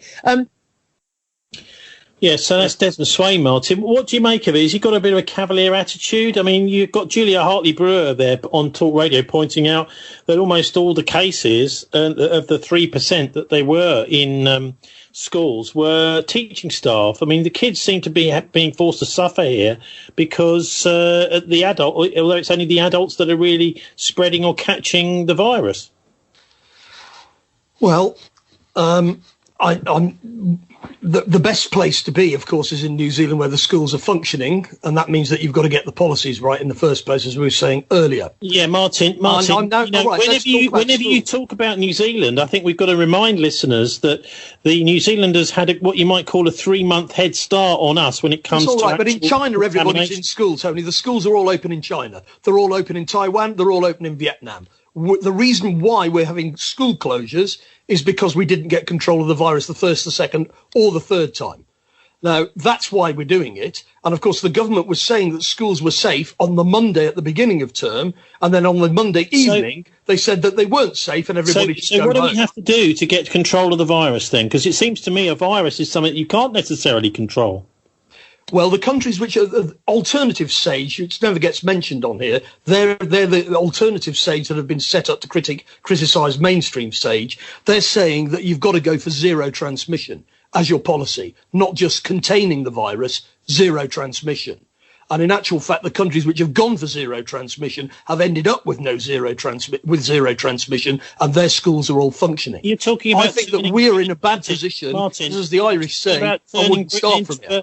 Martin, you're talking about turning Britain into a gulag, but for how long? As long as necessary until you've got control of the virus. And if you lock down early and long enough to begin with, you can then come out. What was Eat Out to Help Out all about? Now, if you're going to open schools, and I think that has to be a priority, schools have got to be the priority, then the pubs and the churches and everything else will have to be shut, and the children will go to school and everything else will be locked down. And, of course, you'll have to lock off the care homes as well. Nobody should be going in there, well, if you're going to pursue that kind of policy. Yeah, okay. So the thing is, this is all economic interests, like Tim Martin, who runs the pubs, want the schools to be functioning because they want the childcare that the schools provide, so that the factories can work. There's been no prosecution of a single private business for breaking COVID regulations, even though 8,000 have been found to be in breach of regulations. Why not? Maybe that's because the law isn't actually there to do it. No, the law is there. It's just not been used. Individuals have been punished for going to parties and so on. Businesses, the whole idea that you can trade off the economy against infection is simply wrong. You've got to go for zero transmission, and then your economy can bounce back, as the Chinese are proving in Spain.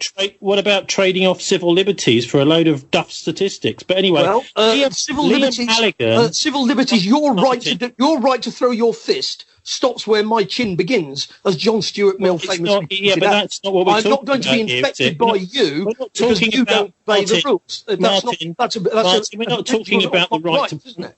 Martin, we're not talking about the right to punch people in the face. Liam Halligan here is talking about the NHS statistics, and he's on the Planet Normal podcast. And here is a few questions that he raises about those statistics now.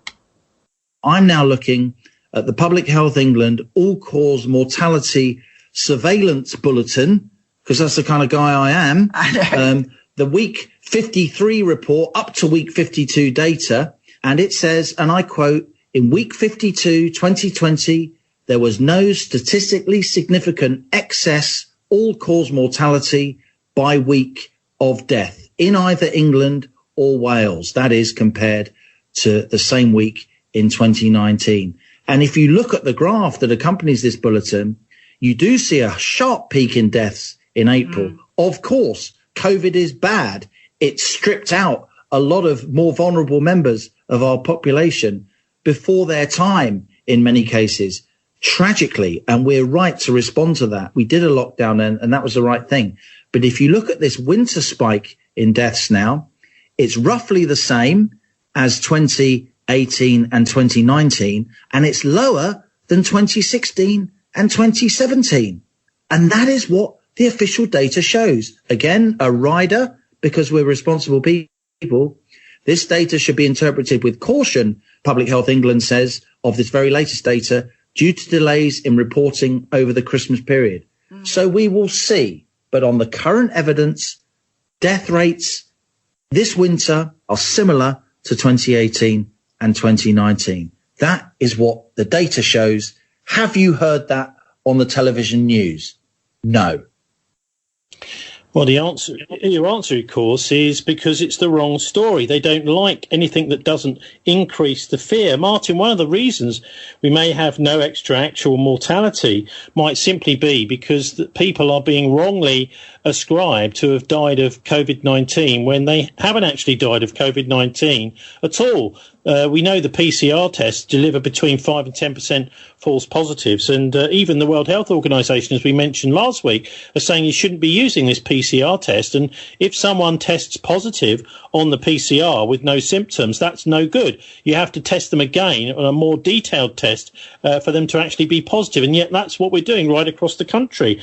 I mean, there is certainly, obviously there are people dying with COVID, but it looks certainly from the statistics and from what Liam Halligan is saying there, that they're juicing this up with lots of people who are not dying of COVID being put down as COVID deaths.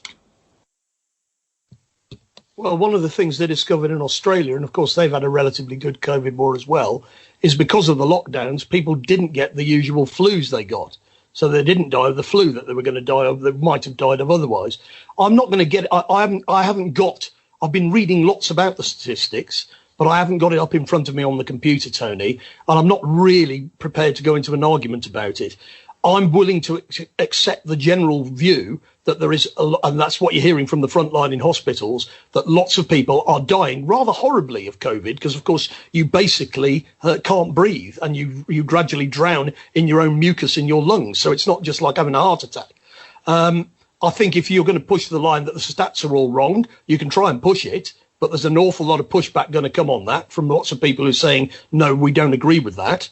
And it's all very well people saying Liam Halligan is an economist, or rather he's a journalist and was an economist. He's not got no epidemiological he's just reading out the data there, Martin. He's quite entitled to read the data out from Public Health England. Yes, he is, and I'm entitled to listen to other people who are saying we've got a second wave crashing through our hospitals.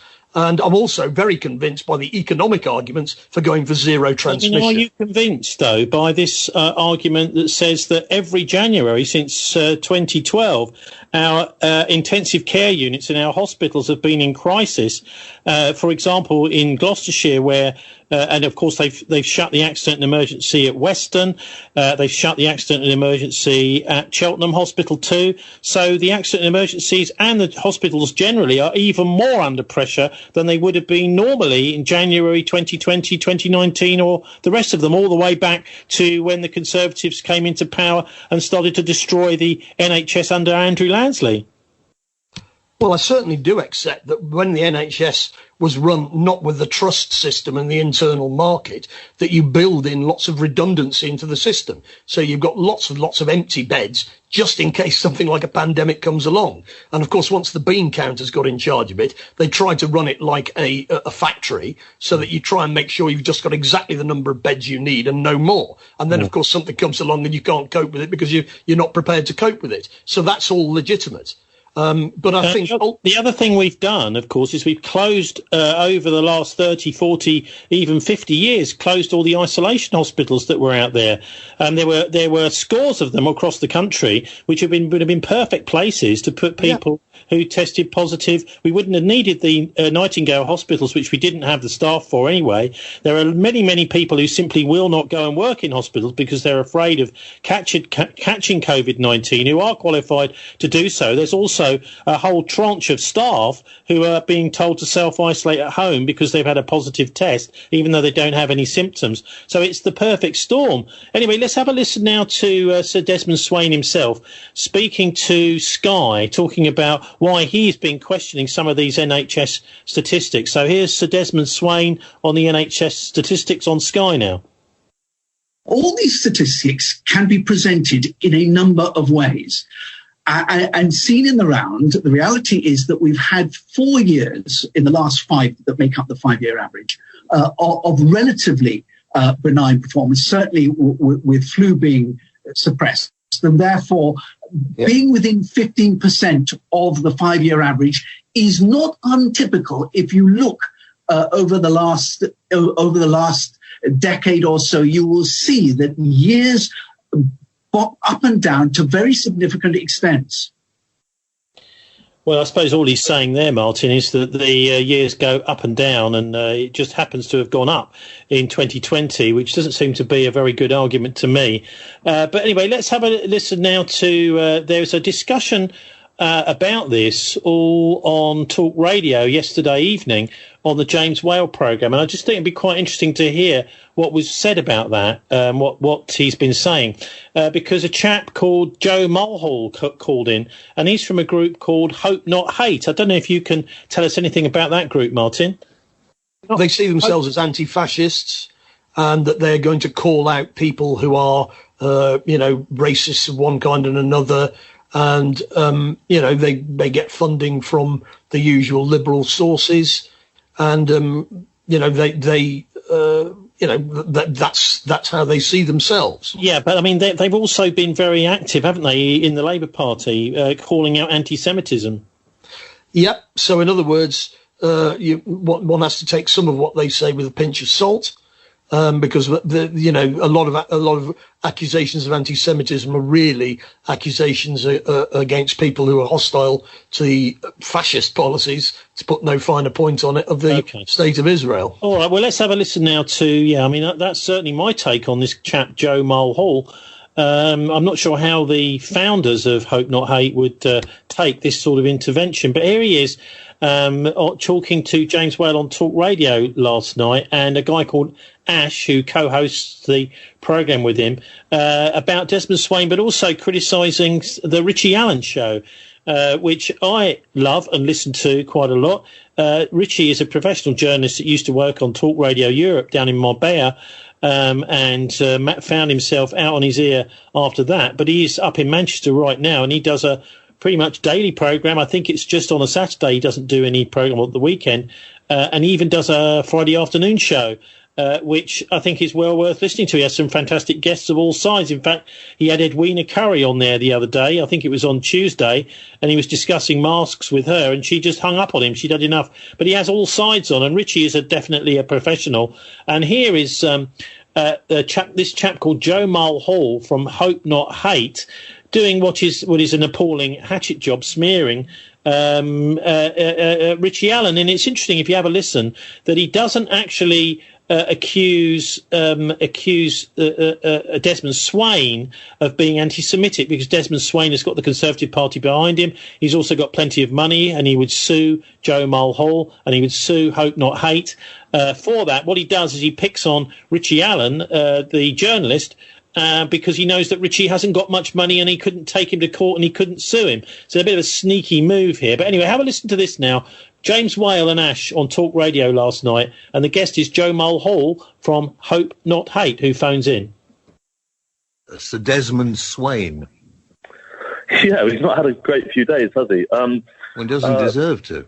No, I mean, it's actually quite serious. I mean, yesterday it emerged, of course, that he had been talking to anti-lockdown groups and kind of encouraging them to carry on. But things have actually got a lot worse today. We were looking into him at Hope Not Hate and actually found that back in November he went on a really extreme anti-Semitic internet show called the Richie Allen Show. And this is a show that is really, really infamous for anyone that looks at the far right, and especially at Holocaust denial. Some of the world's most famous Holocaust deniers go on this show. And so the first feeling was absolute shock that a Conservative MP would be anywhere near a conspiracy theorist show like this that's kind of synonymous with Holocaust denial and anti-Semitism.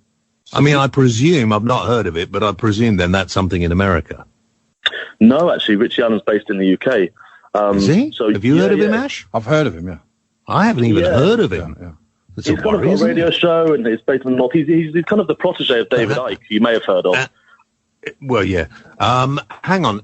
So he's anti-Semitic, and he has his own radio show. Where it must be some online obscure thing, then. Yeah, the Richie Allen Show is based online. And I don't think we should give him quite this much publicity. You know, I think, Doctor, you probably shouldn't really mention his name again. Fair enough. I'm happy to do that. I mean, because I don't think giving these morons publicity is a good idea. Well, should he have the whip removed? I mean, what should happen to him? Oh, I'm talking about the radio show. Swain, right, okay. Yeah. Well, he should have everything removed. Yeah, absolutely. I mean, he's clearly crossed the line, not just in terms of the stuff he was saying yesterday, or the stuff that he's been quoted as saying that link into the kind of anti-lockdown stuff, which is really, really dangerous. But it also just shows a huge lack of awareness and kind of professionalism to end up on a show that is, the other guests on the show that he was on were Holocaust deniers, and so this, and for a Tory MP to be anywhere near this is outrageous. There has to be a line, and politicians of all stripes need to take a stand against this sort of hatred. And it's. But did he attack the Holocaust deniers? Did he say they were talking rubbish? No, he wasn't. This was like he was a guest on the show. There was two guests on the show. They spoke to him and they spoke to someone else. Yeah, but I mean, so he wasn't. Hang on a minute. So he wasn't actually talking about the Holocaust. No. He was talking about lockdown. So in his section, he was talking. Oh, so what you're saying is the host of this show, as far as you're concerned, is a Holocaust denier. So yes, this is this chap Joe Mulhall from Hope Not Hate tying. I felt a bit sorry really for James Whale there, who's obviously not heard of the Richie Allen show, doesn't know anything about him. Thought initially that it was based in the United States, but Martin, this is a particularly appalling bit of smear tactics, and it was lovely to hear one of Richie's listeners. And I think probably the producer of the programme had realised that this is potentially actionable, what this guy, Joe Mulhall from Hope Not Hate, was saying there, accusing Richie Allen of being a Holocaust denier, of being anti-Semitic. And those are the two things which, I mean, literally, that would be straight into court if anybody with money was to be accused of those things. So anyway, what do you make of what you've just heard there? Because it seems as if they're trying to lump him all together with Desmond Swain as a Holocaust denier because he's on this programme with Richie Allen, who's a Holocaust denier. Of course, Richie is not a Holocaust denier. That is a total lie. And he's not. Neither is he anti-Semitic. It's another absolute lie that Hope Not Hate spokesperson Joe Mulhall is telling there. And it was lovely to hear someone from Richie Allen's show phone up a bit later on that programme to say, well, this is just not true, what this guy was saying, and that he was spinning you a line there. Anyway, what do you make of that sort of call, Martin? Because it's quite important, isn't it, that we get these facts straight, that if the idea of Richie Allen is the idea that Richie Allen is doing this kind of stuff, it seems as if someone somewhere is afraid of what he's up to. Yeah, well, I think, the spokesperson for Hope Not Hate there is, basically if he'd stuck to attacking Desmond Swain for arguing about the stats and being anti-lockdown, I mean, Desmond Swain openly is anti-lockdown. I'm not. It's not. I don't agree with that. I think it's potentially dangerous and all the rest of it. But why bring all this other stuff about anti-Semitism into it? Where I suppose Hope Not Hate are an anti-fascist group, so they feel that they've got to bring this up. But I mean, as I understand it, what happened was Desmond Swain was on the Richie Allen show, as others are, arguing about lockdown, as we are doing this evening. And then another part of the show had someone well known to both of us, Tony, Nick Colostrum, talking about the Holocaust. And of course, we have had to distance ourselves from his views on the Holocaust. Yeah, not hard. Yeah. I mean, you could argue, well, it's a discussion show, so we'll have somebody on to talk about this. But the problem with that is you then get, if you allow them on to talk about it, then you're basically accused of encouraging such views. And of course, then there's all this question of guilt by association and so on and so forth. I mean, even if you're tearing the person apart for saying it, apparently that's you're still supporting them. But I mean, Colostrum is particularly interesting in that he keeps his views on the Holocaust extremely secret, and in fact, he even lies about them. He lied about them to me. In order to even, saying that basically he thought things that we later found out he didn't think. So he was being quite sneaky in getting in there. So it's almost like he's kind of deliberately attaching himself to some certain people in order to make it easier for people like Hope Not Hate to smear them. So I don't know. Anyway, I think it's quite up to Richie whether he wants to have somebody like that on there.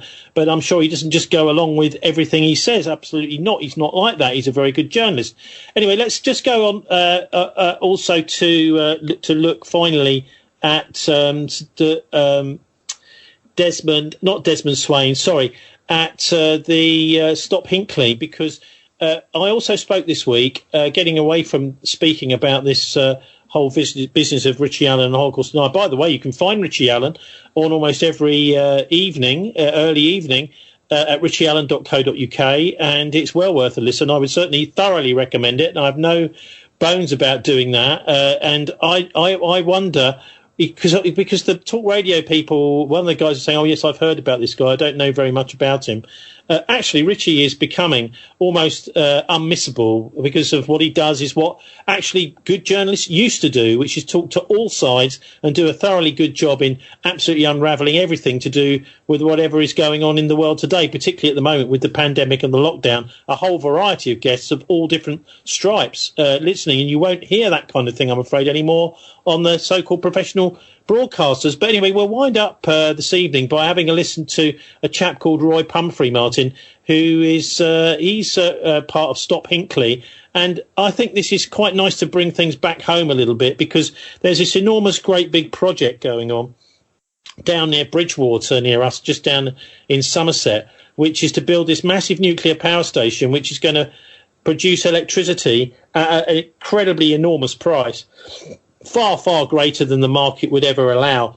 And the whole business is being done in order to try and prop up a dying nuclear industry, which in many parts of the world has been put out of its misery, for example, in Germany. And yet this thing is still going on. Now, this week, they're so far away from actually reaching their deadlines, and they've obviously got that all wrong. They told the government it was all going to be ready, and of course it's not going to be ready. So they've announced this week they've got to hire an extra 3,000 staff down there in order to try and get it all finished on time. And then they also announced at the same time that it won't be finished on time. So they're behind schedule. Maybe it'll someday be there, but it will be a white elephant, because I would be surprised if anyone ever switches it on, because the electricity it was going to produce is going to be way too expensive for people to afford. So let's have a listen to Roy Pumphrey now from Stop Hinckley. And along with Natalie Minnis, I'll put the full interviews with Natalie and Roy up on our show page at thisweek.org.uk later tonight. But here is an extract, a clip from the interview with Roy Pumphrey about what's happening down at Hinckley Nuclear Power Station, which is under construction, Hinckley C, right now. They've put back their earliest estimate of a completion date. This is a last desperate throw of the dice to throw a lot more people at the job in the hope they can make up the time they've lost for all the reasons they've put forward why they are so far behind schedule. Okay, so they're looking to go from around about 5,500 up to 8,500 workers. That's another 50% extra. It's half as many workers down there again. They've been, as ever, over-optimistic about how quickly they could get things done, and underestimated the complexity of what they're trying to do. Because all of these things are a guinea pig. There is no template. This is not like cars rolling off a production line. For all that they say about this being a similar design to elsewhere, when it comes to building one of these things, they are so complex that the problems that are thrown up on any particular site are particular to that site. And that's what they're finding at Hinkley Point. It's being built 2/3 by the French government and 1/3 by the Chinese government. And that means, I think, doesn't it, that these sorts of reactors are being used elsewhere in Europe, in France and Finland, and also already up and running in China. So at least we know that this is going to work once they switch it on.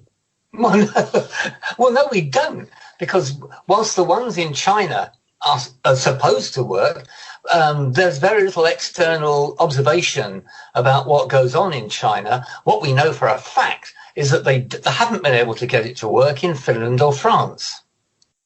Oh, dear.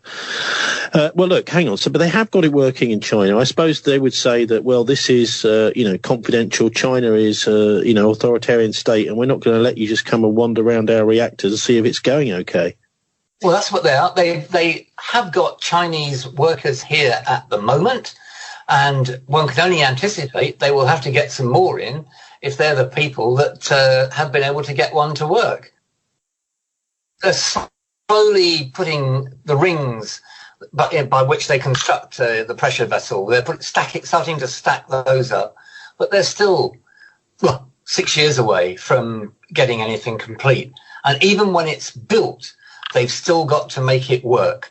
There was a nuclear power station in Bulgaria that sat there for 25 years, complete, but never generated a single kilowatt hour of electricity. 25 years, and then they just took it apart.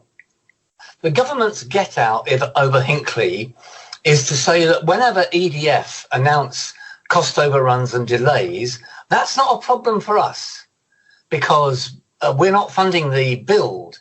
Okay, we're just paying for electricity if and when it ever delivers any electricity.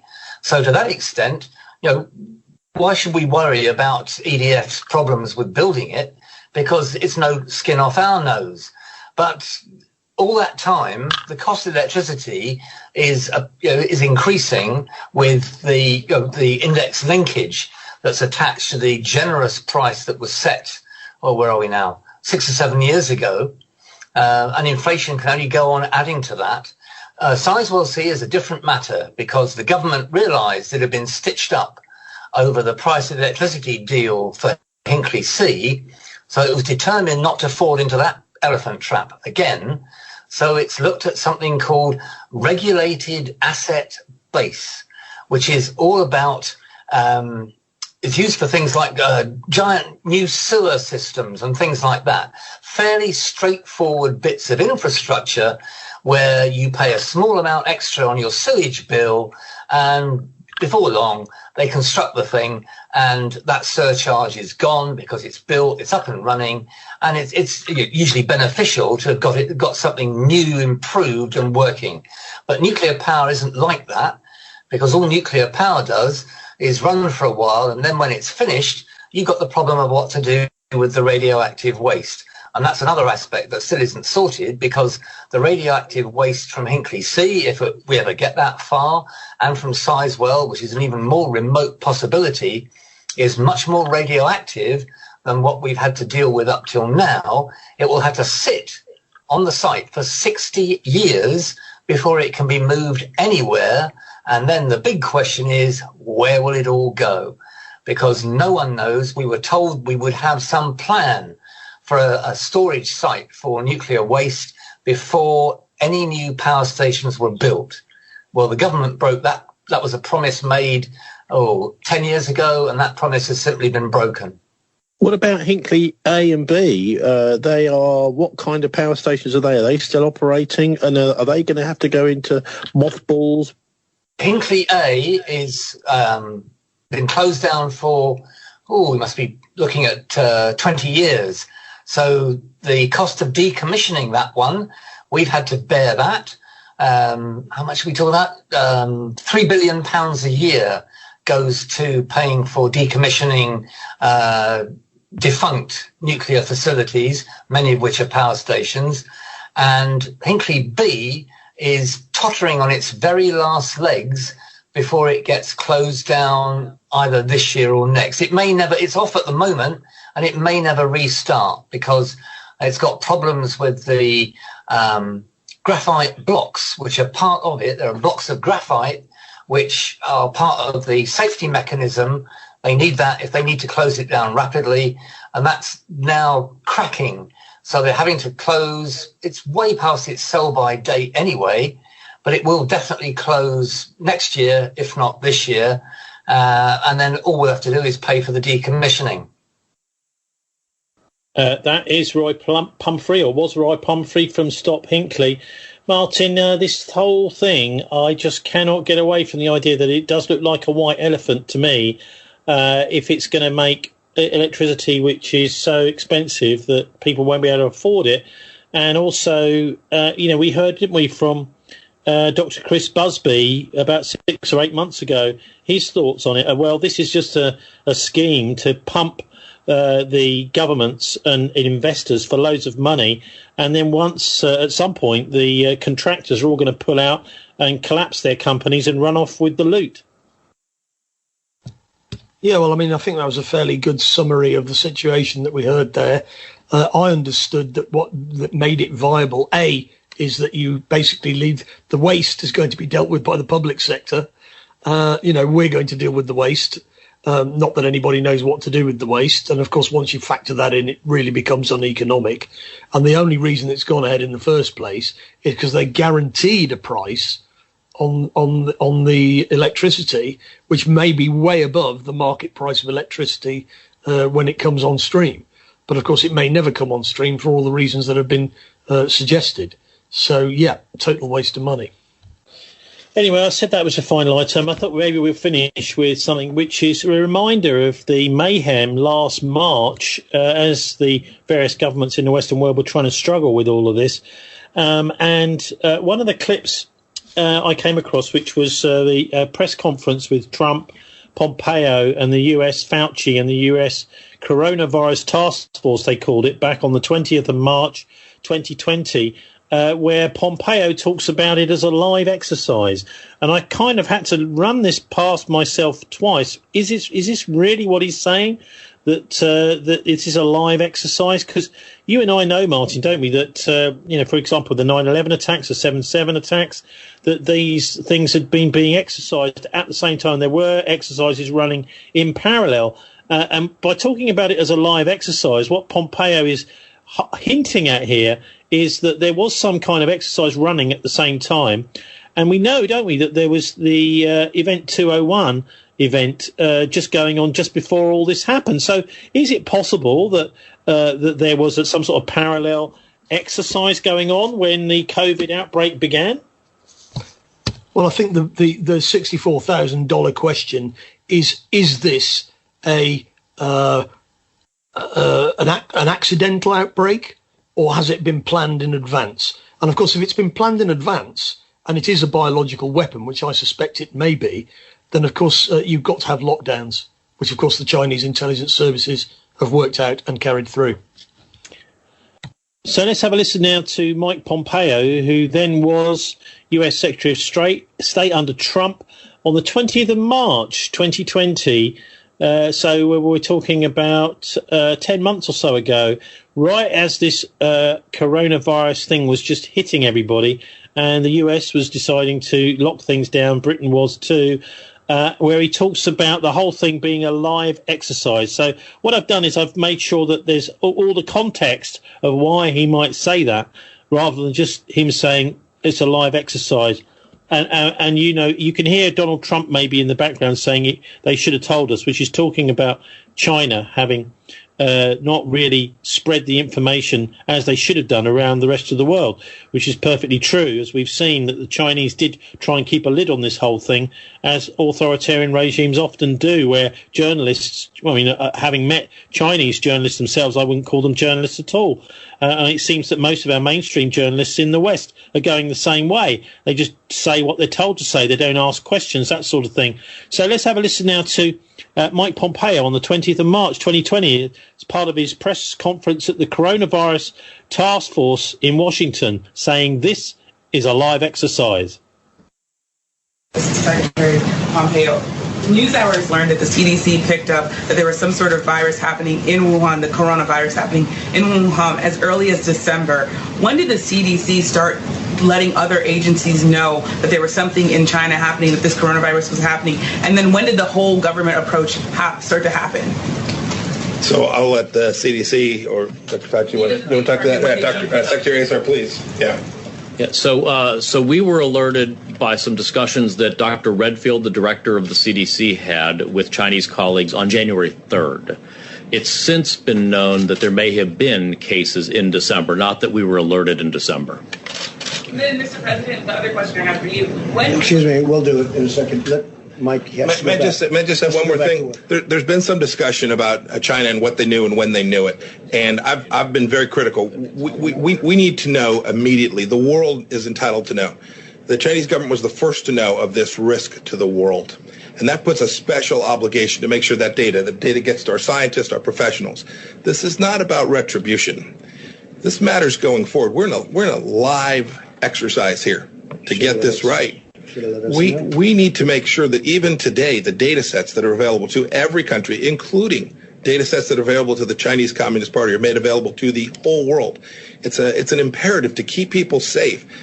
We talk about the absence of data sets, not being able to make judgments about what to do. This is absolutely critical. This transparency, this real-time information sharing isn't about political games or retribution. It's about keeping people safe. And so when you see a delay in information flowing from the Chinese Communist Party to the technical people who we wanted to get into China immediately to assist in this, every moment of delay connected to being able to identify this the risk vectors, creates risk to people all around the world. And so this is why it's not about blaming someone for this. This is about moving forward to make sure that we continue to have the information we need to do our jobs.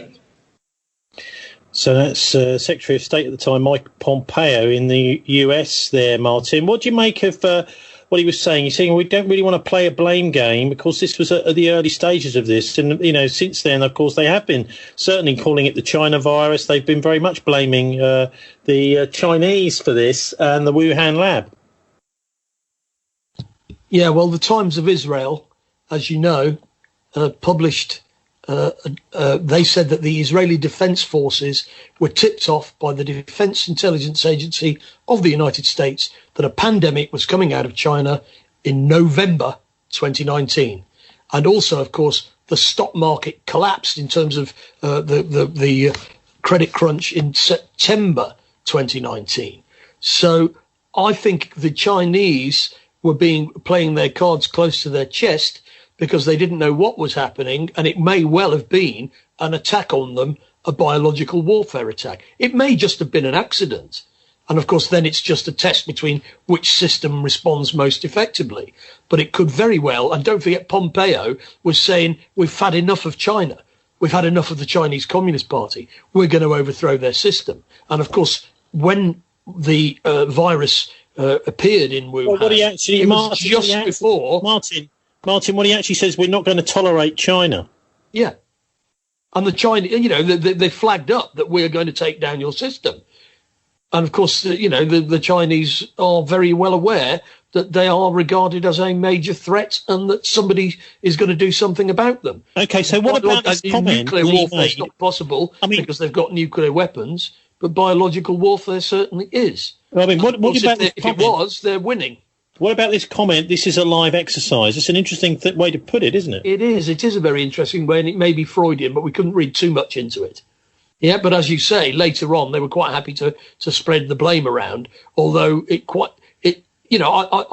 think I've sent you stuff about how the Wuhan laboratory might have actually been the source. But even if the Wuhan laboratory was the source, the West had people on the ground inside the laboratory.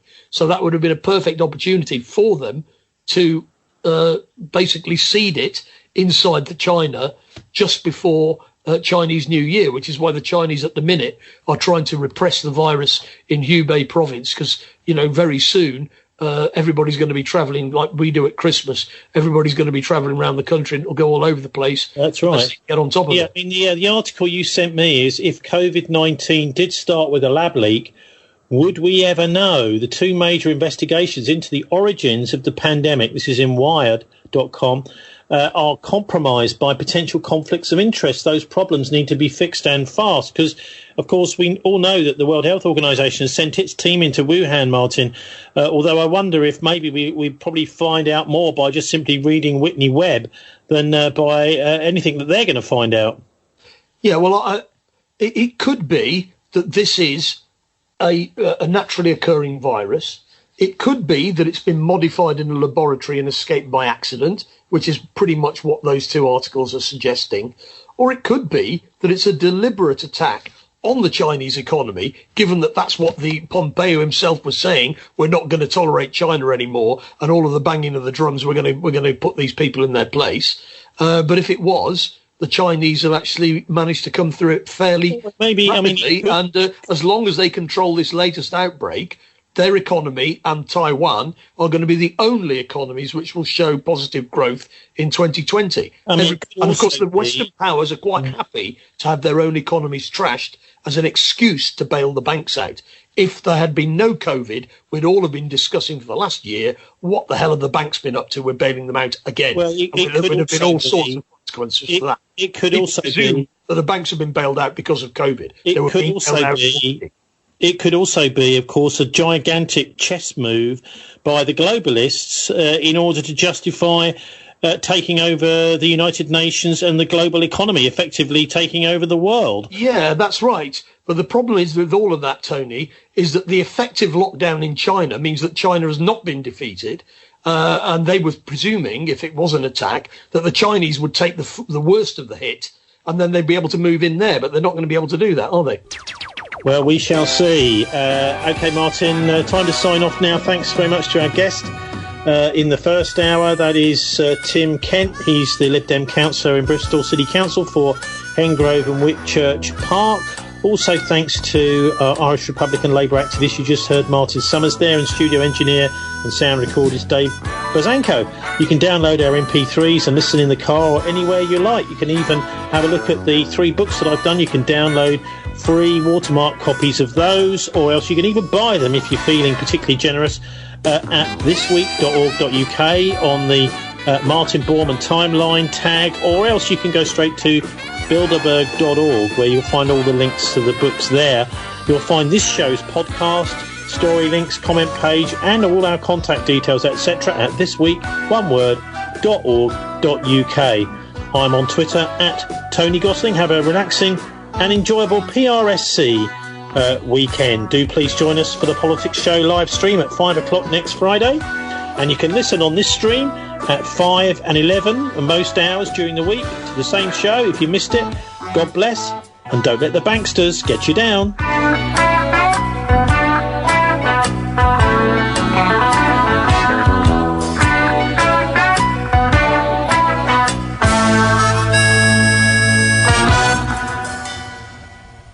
La la